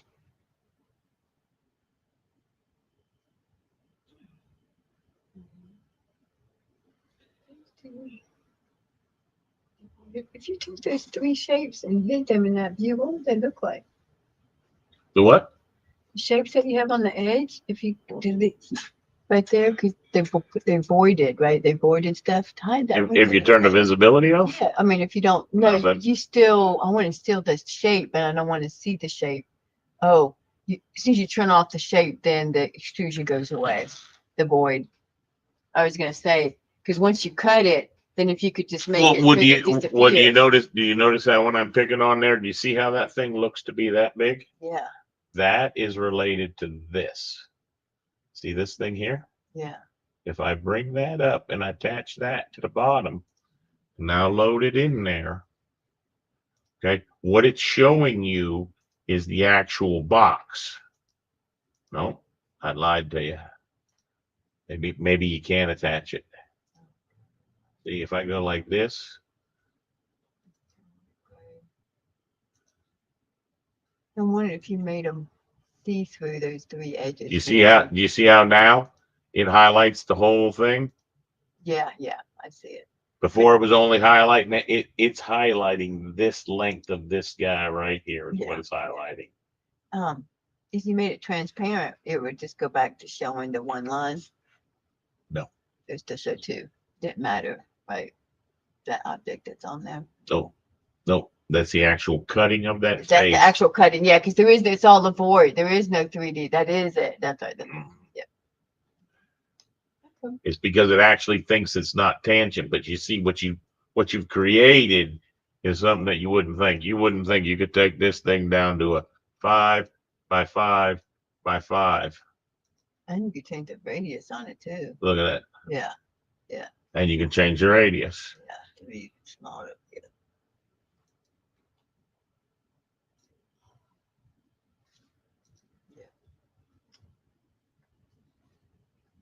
See, so now the idea is if you take that image, that one right there was the one we were talking about, right? This is 8.2, right? By 12.5 by 1.2. Let's pull that right over here where we can see it.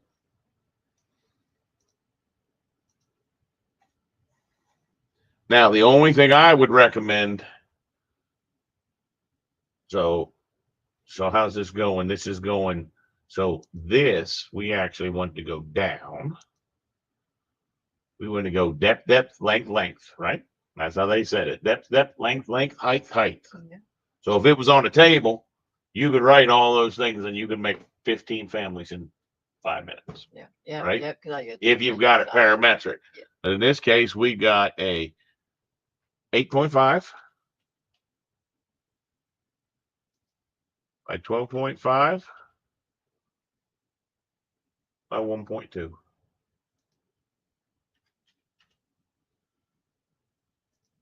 I'd be curious what that's going to actually do because it's got really big radiuses.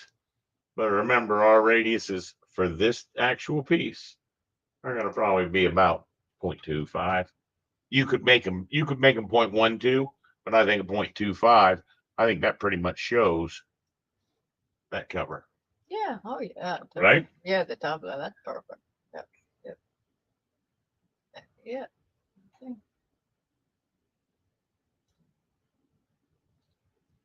Not exactly. Because if we looked at the underside of that lid,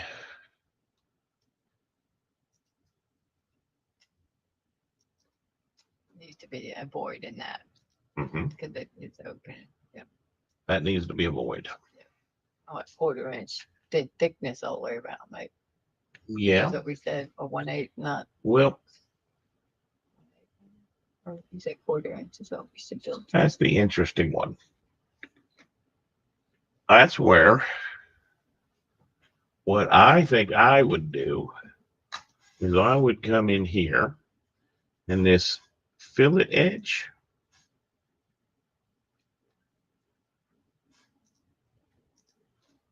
I'd rather get rid of all 3 of them that we're not using.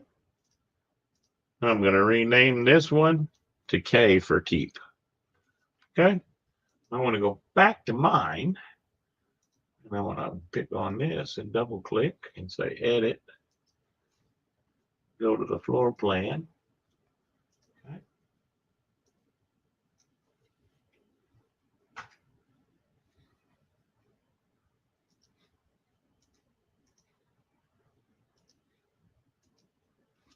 I hadn't thought of this. I hadn't. This is a first. Okay. So what we actually want to do here is the same thing we did in the other one. Create a reference plane. We went that way and that way. I see that one's off. Fix it either. Nope.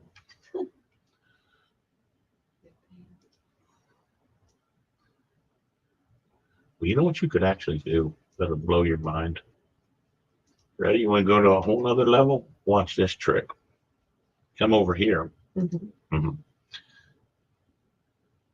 I like to sometimes draw myself a symbolic line from right there at that intersection.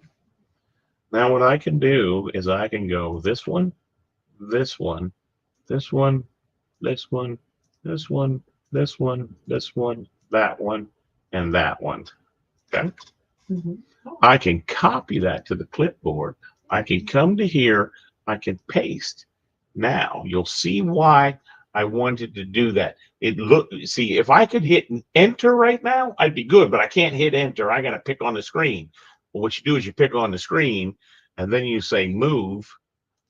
And if you move this to the intersection of those guys, when you say finish, it'll keep all those parameters for you. Yeah, that's a nice one, isn't it? Okay, so we would take this back to an 1.5" scale, right? This was the extrusion I was working on. The different family? Yeah, the same family, right? Or No, this is that nested family. I just created those two parameters in there. So let's say we want this to be 0.25 inches. We said is what our width is going to be. Okay. See how that's going out? I hit spacebar and it goes in. And I say finish now. All right. This thing here goes blown away. You'll see that it now has placed that, but it's a 1/4 inch in, right? And then what I want it to say,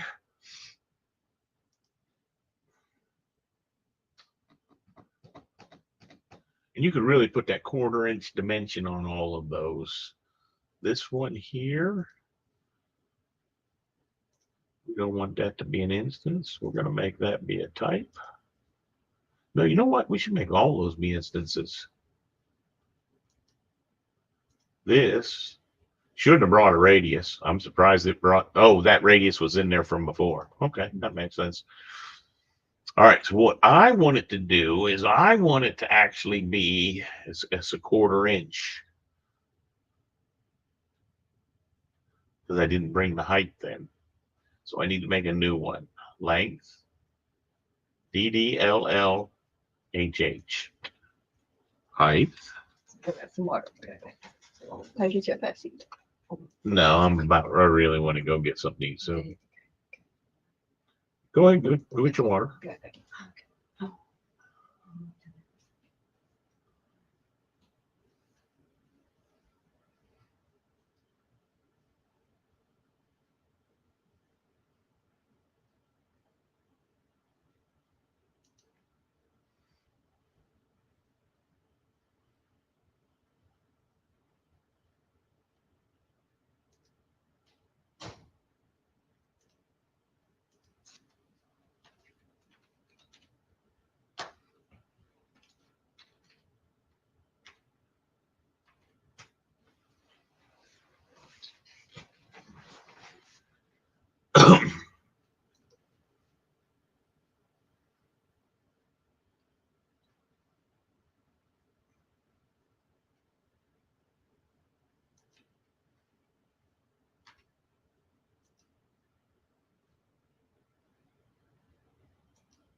They're not fine.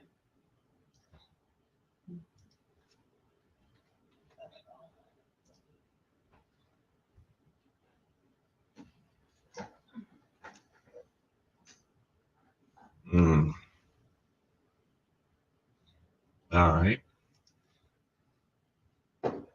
Height of the shell is that.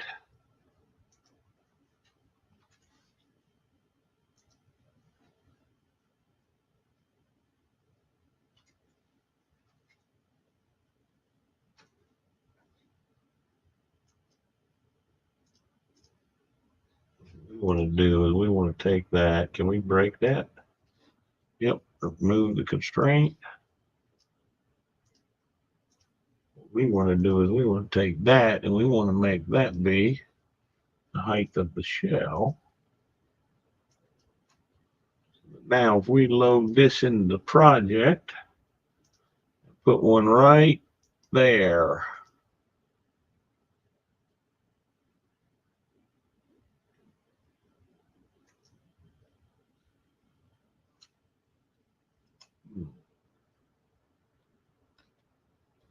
Let's see, that's going to be this guy here. Fillet edge.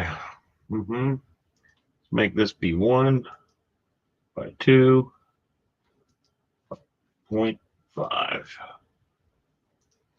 So we put this guy right here in the middle. It should poke a hole. Why is it not finding it?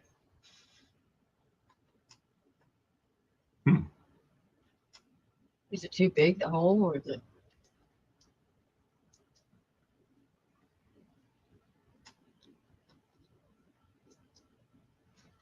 Interesting.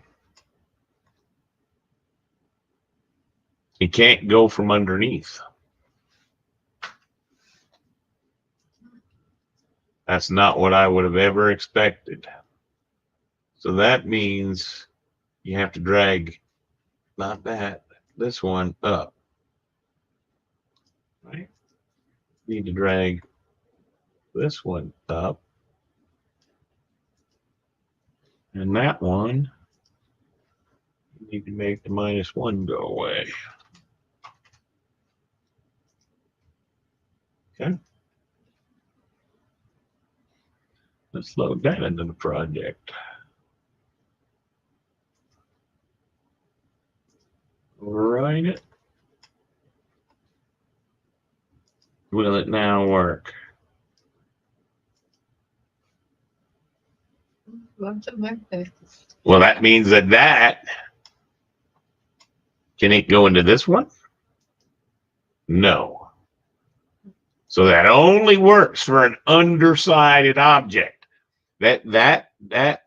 So this should actually be, these two go away.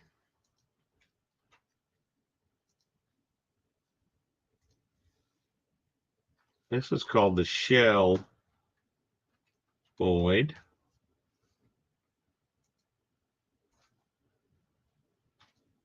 Parametric.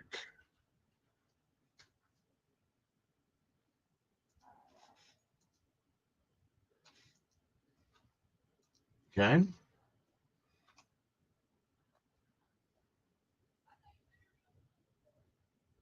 How can we see him? There he is. So if he goes to the center,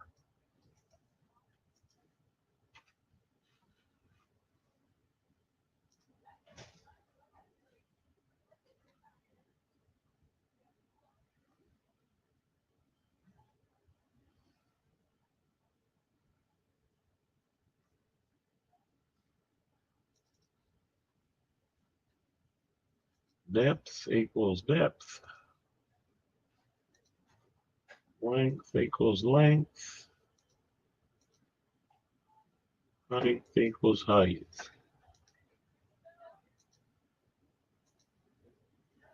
Oh, nice.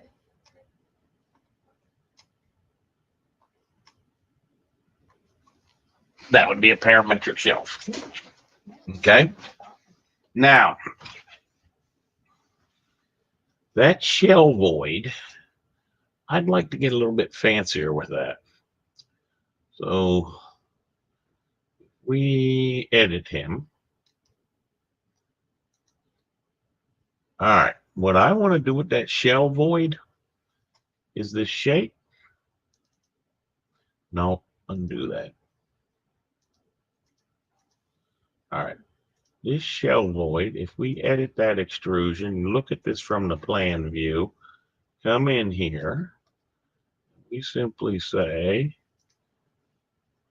from there to there, from there to there, there to there, from there to there.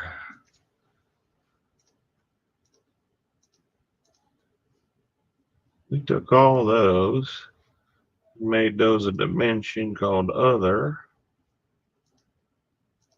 This is going to be crazy. Shell thickness. Oh, wow. I can't believe I never thought of that. Finish that. Come in here. See that shell thickness? Control C. That's what we want to do on the height. Control V. Okay. Looks like it basically nothing was done. Load that back into the project and overwrite. Now, what did I just do? Control that thickness. I can now go to that shell thickness.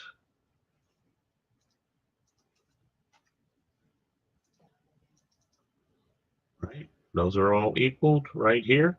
Now, I could put that in my file, but I don't even want to put it in my file. But if I wanted to go to 0.125 to prove to people that it's a bad idea to be a 0.125, it just made that shell thickness 0.125 all the way around there. It disappears too when you turn it sometimes. Nope. I wonder. Well, they said you could go that thickness. I don't particularly like to go to that. Are you gonna do that though? Look good. Well, more importantly, you can go to 0.5 inch. Yeah, that's nice. See? Yeah, change that thickness. Quarter or then 8. A quarter, if you feel like quarter, then go with quarter.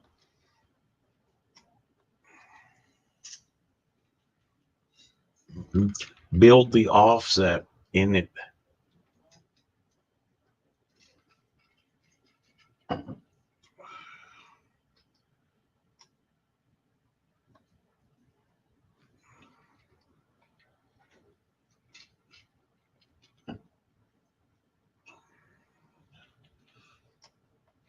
Then what you're gonna do? Nope, that's not it.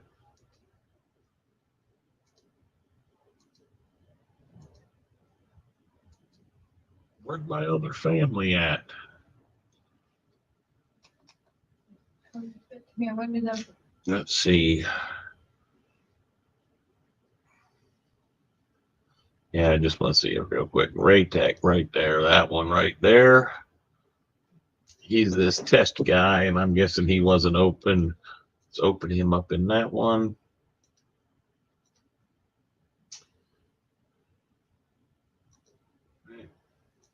Test one.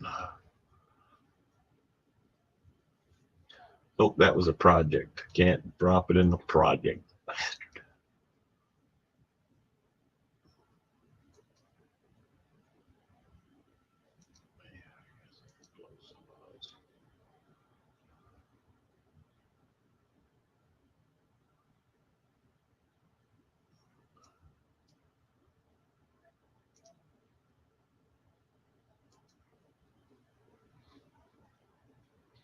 Try that again. Drag that over to there. It won't let you do it, so it will open it. And see, then what my thinking is you then take that guy, Control C, Control V. Too big.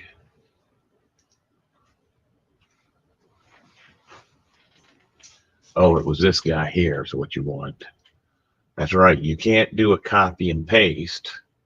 What you have to do is you have to edit that family, and then you load that family into family 4.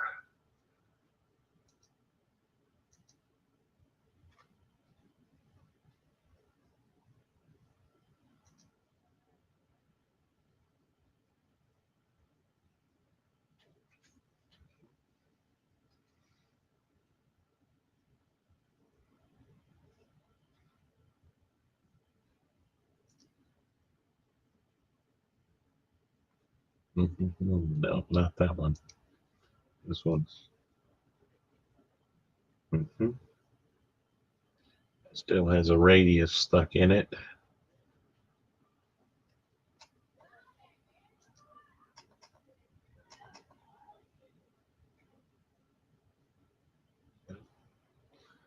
This guy here needs to manage Yeah, that looks really nice. project units. You got to be decimal inches, 3 decimal places.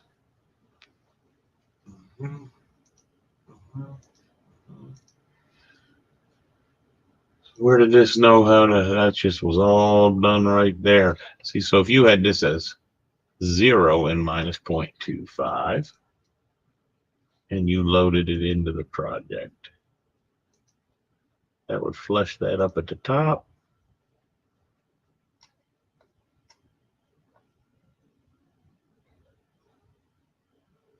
Now, that means that right now, I'm going to take the symbolic line. That's as small as it gets, 3/8 of an inch.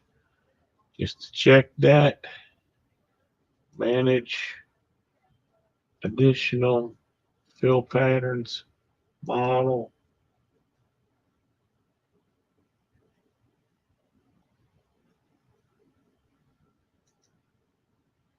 Oh, additional fill patterns, model, this thing, edit. Yep, that's as small as it can get. So, if this was a table, You see through it? this was a table, it would probably be like 16 inches deep by 30 inches wide.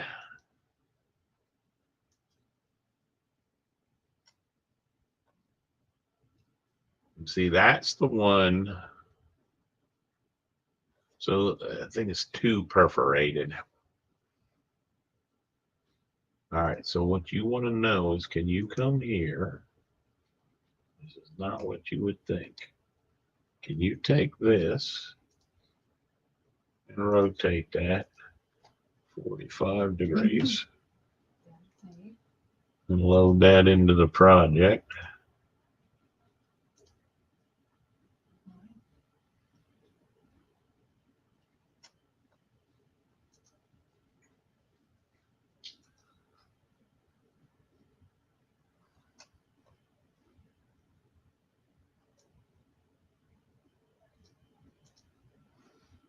Once again, what you want to do is you want to take, this was the tricky one. Watch this again. See this family here?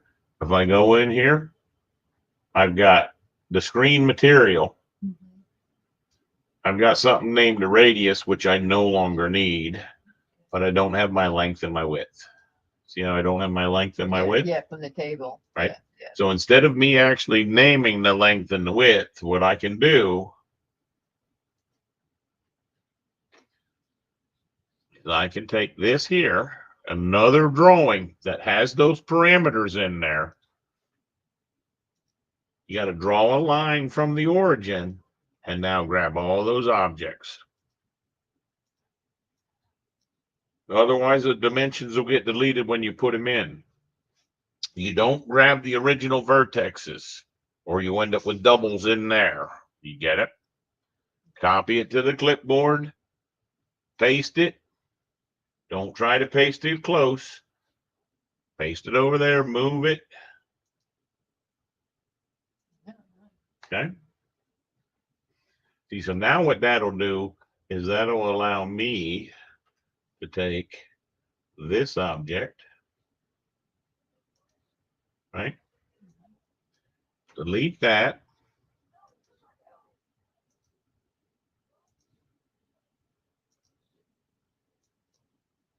Unhide the other one.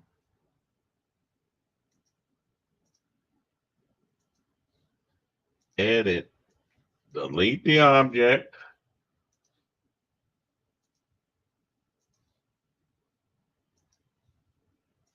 The only other thing you'd want to do is change your depth to an instance and your length to an instance. Now, if I load that into the project,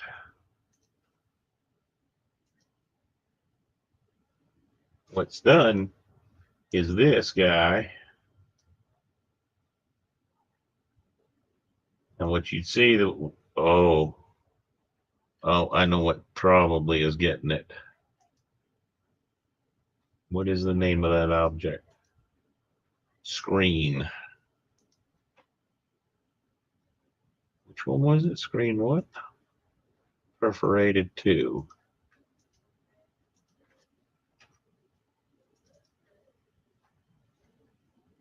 Oh, I know where it's at. Right there. Why is that not fixing?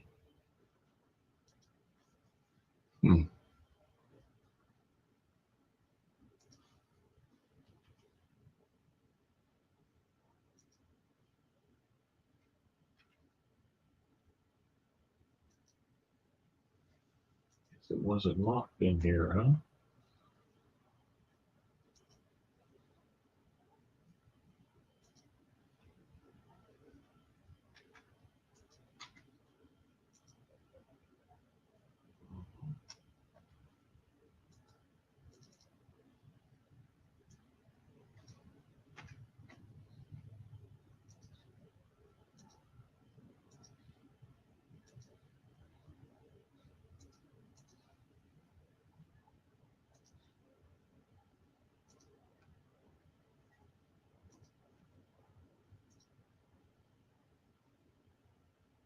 Ooh. Why did it not do that? It's not locking to any of those. I bet you that's why. I don't think I knew that. This is left. Nope. Yeah, that's left. This is right. Yeah, that's what I did. Sure enough.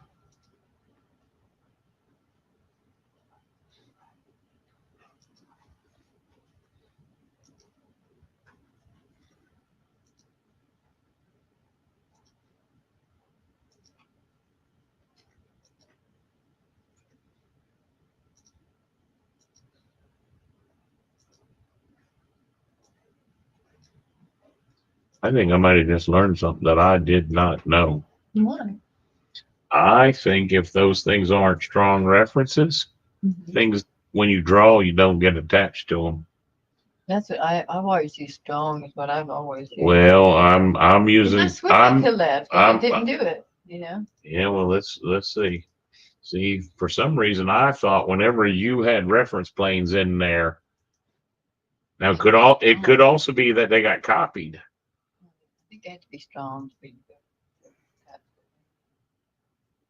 That's why I make all mine strong. I like stuff to make. No, they're not attaching it. They're not attaching to that. That is so crazy. That is not what I would expect. So, if we actually create these reference planes, this is another limited, I think this is a limited thing. I bet if I make that, and that, and that, oh, bugger.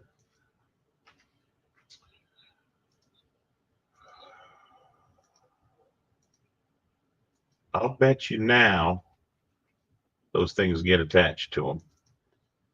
Watch this. Delete.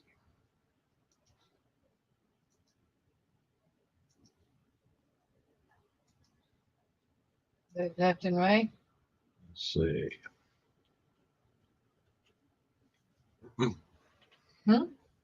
Left and right. I don't know why those are not attaching to them by default.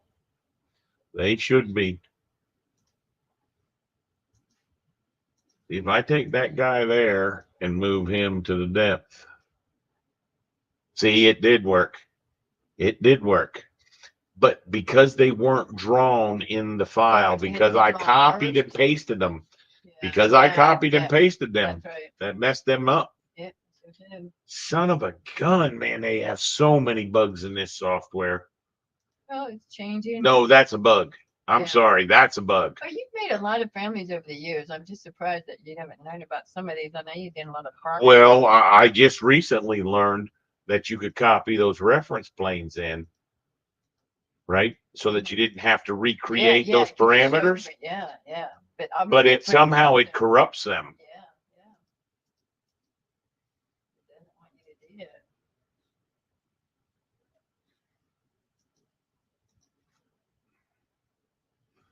So that means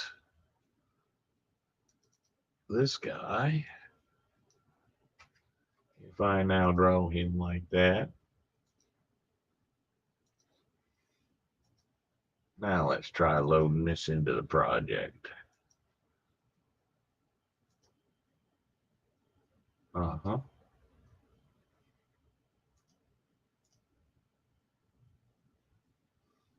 I think one of these guys wasn't an instance. Oh, that's why. Depth. Load that into the project. Now you should have an object that you can stretch. Nope. And see what I'm saying to you.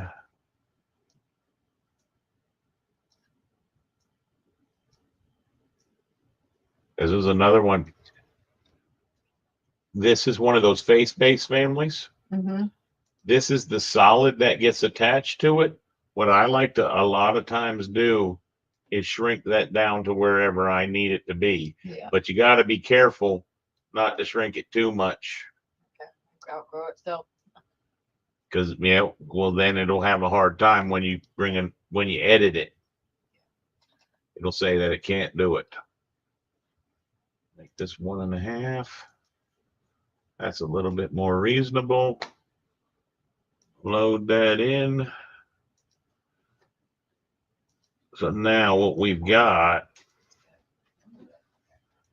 see, this is how I see these perforated panels working.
That's how I propose a shelf to be done. Yeah. I only do that one box and everything works. Mm-hmm. That's all I need box.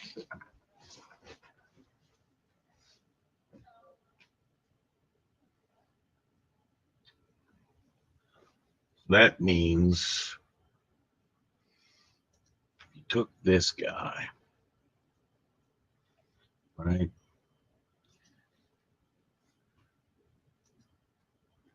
Make it 16 by 16. See if it eats itself. 16 more. There you go. All right. So the whole reason of me thinking that that's about the size of a, you don't want to get, if it's smaller than that, it's too much perforation. All right. So what I'm thinking is you take this guy and you edit this extrusion. See, typically you think about using the whole size. Now, what I'd like to know is in here. Let's take us to a 3D. Take our section box off. Let's go find a piece of tube steel. So one of these perforated shells. There's some perforations. Nope. Nope. There's some perforations. I swear I saw nothing but perforations in their stuff before. There's one. And there's one. I'd be interested how we're going to do anything that's tipped at an angle. We're not going to worry about that. That's the one-off right here. This is what I'm looking for. What is the size of that leg? Okay, go to the front view. You said the post of the leg. Uh-huh. What do you think it is? Yeah. 3/4. Bet it's 1.5 inches. Ah, All right. good. All right. 3/4. Yeah.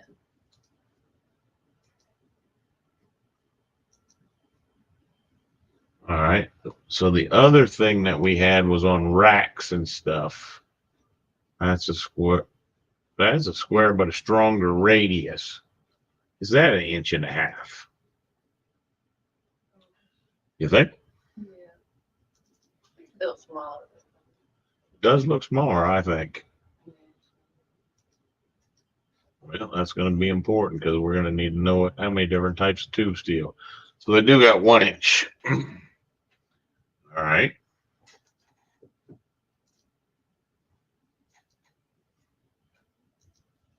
Which means they probably use 1 1/4 as well. And then,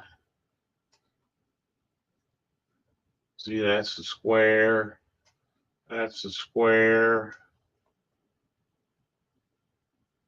All right. So we want to be able to, we want to be able to adjust the size of the tube steel, Yep. what radius it has on it. We're Yeah, typically going to go with a 0.2. If it's square, if it's radius, I got to get covered. Yeah, a square radius. Nuts. No, I don't think we're going to put bolts and nuts on. I thought I saw more round stuff.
Mhm. Right, change them. Mhm. See, so that thing is set up right now to be a double punched one. So if you change this to be 24 inches deep by 48 inches long by 3 inch tall, fully parametric.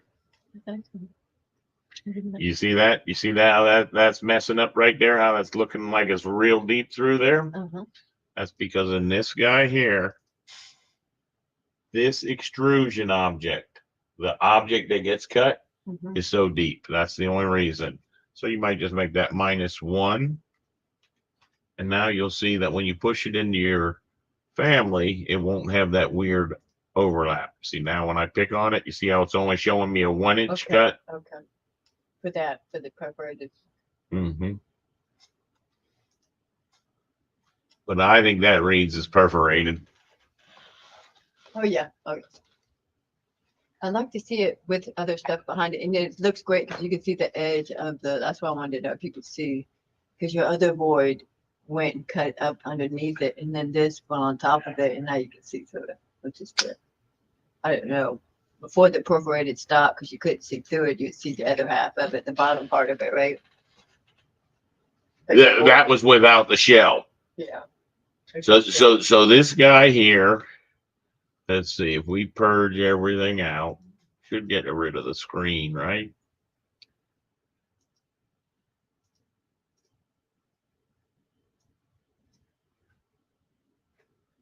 This is actually perforated.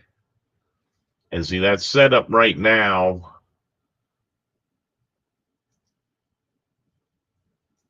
And this guy should be named parametric. See, if it is tied to your main object, you make it parametric. But now let's say I wanted to put another screen in there.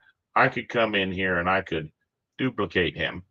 And I could say this is a one, I want a little 1 inch section of perforation, 1 by 24. Okay. Yeah. So this guy does not get linked. So this one here, oh, I know why. I know why. When he comes in, he's going to come in big. But this is all here. So we could say 1 by 12. And you can now put that as though it was a piece of perforation right up there. Right? More importantly, if you went to the front view, you can actually see that you could perforate it. You notice how I went all the way down to the end? And that gives it the offset. Even though it's stretching all the way to the end, that ends up giving it the offset that I need to leave a little bit of space back there. So if you had that front piece perforated, right? You wouldn't actually need this guy.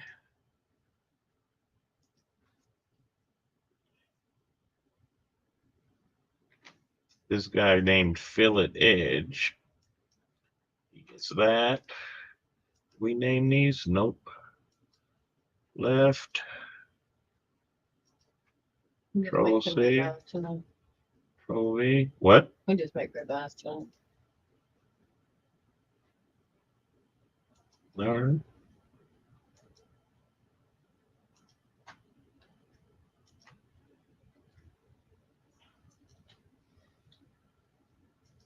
Make him a little bit smaller. 12 by 24. Only reason I was doing that was so it was easier for me to name these. Front. Control C. Control V. Back. See, these all get named. You know this because we've talked about it, but if anyone's still watching, these all get named because this guy's name is center, front, back, center, left, right. That's why those are named those things. And go to that front view. This should be the top. If you have no strong reference points, you only have left and right column. Mm-hmm. That's how I like to do it. Yeah, yeah, and they work for you. But a couple of times they didn't work for me. That's why I went this strong all the time. Is because it's causing something. That's me. Never even looked if they named this guy at all. This guy here should actually be bottom.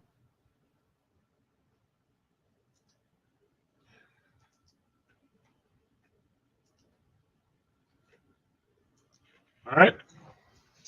That should be my template. So if we purge a couple times, what are you going to purge out? Yep, that should be good. We should purge some of that stuff out. Purge, file, save as family.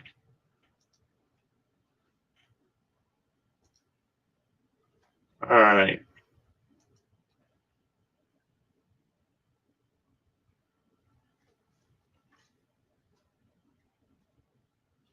Template.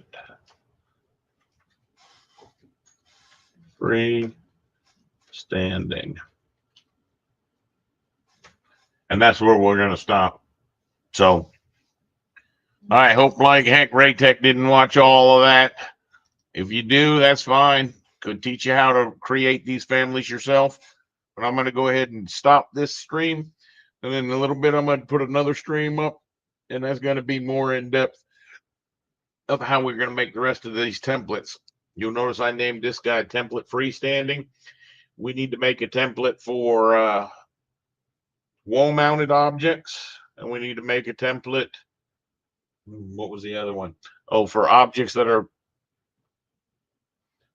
one is objects that are hanging on the wall, and another one is objects that are backed up against the wall. So all your cabinets and that kind of stuff that goes on the floor, but we want it to back up against the wall, as opposed to some of our objects we want to actually just be hung on the wall, and they're hung up at a certain height. And if you remember, I showed you that if the way you're doing it, they disappear on the view. We're going to keep that from happening. And then the last one's going to be our wall pass-throughs. We'll have to actually make wall-hosted families that poke the hole in the wall. But that should be a good start for right now. Hope you join me for other streams.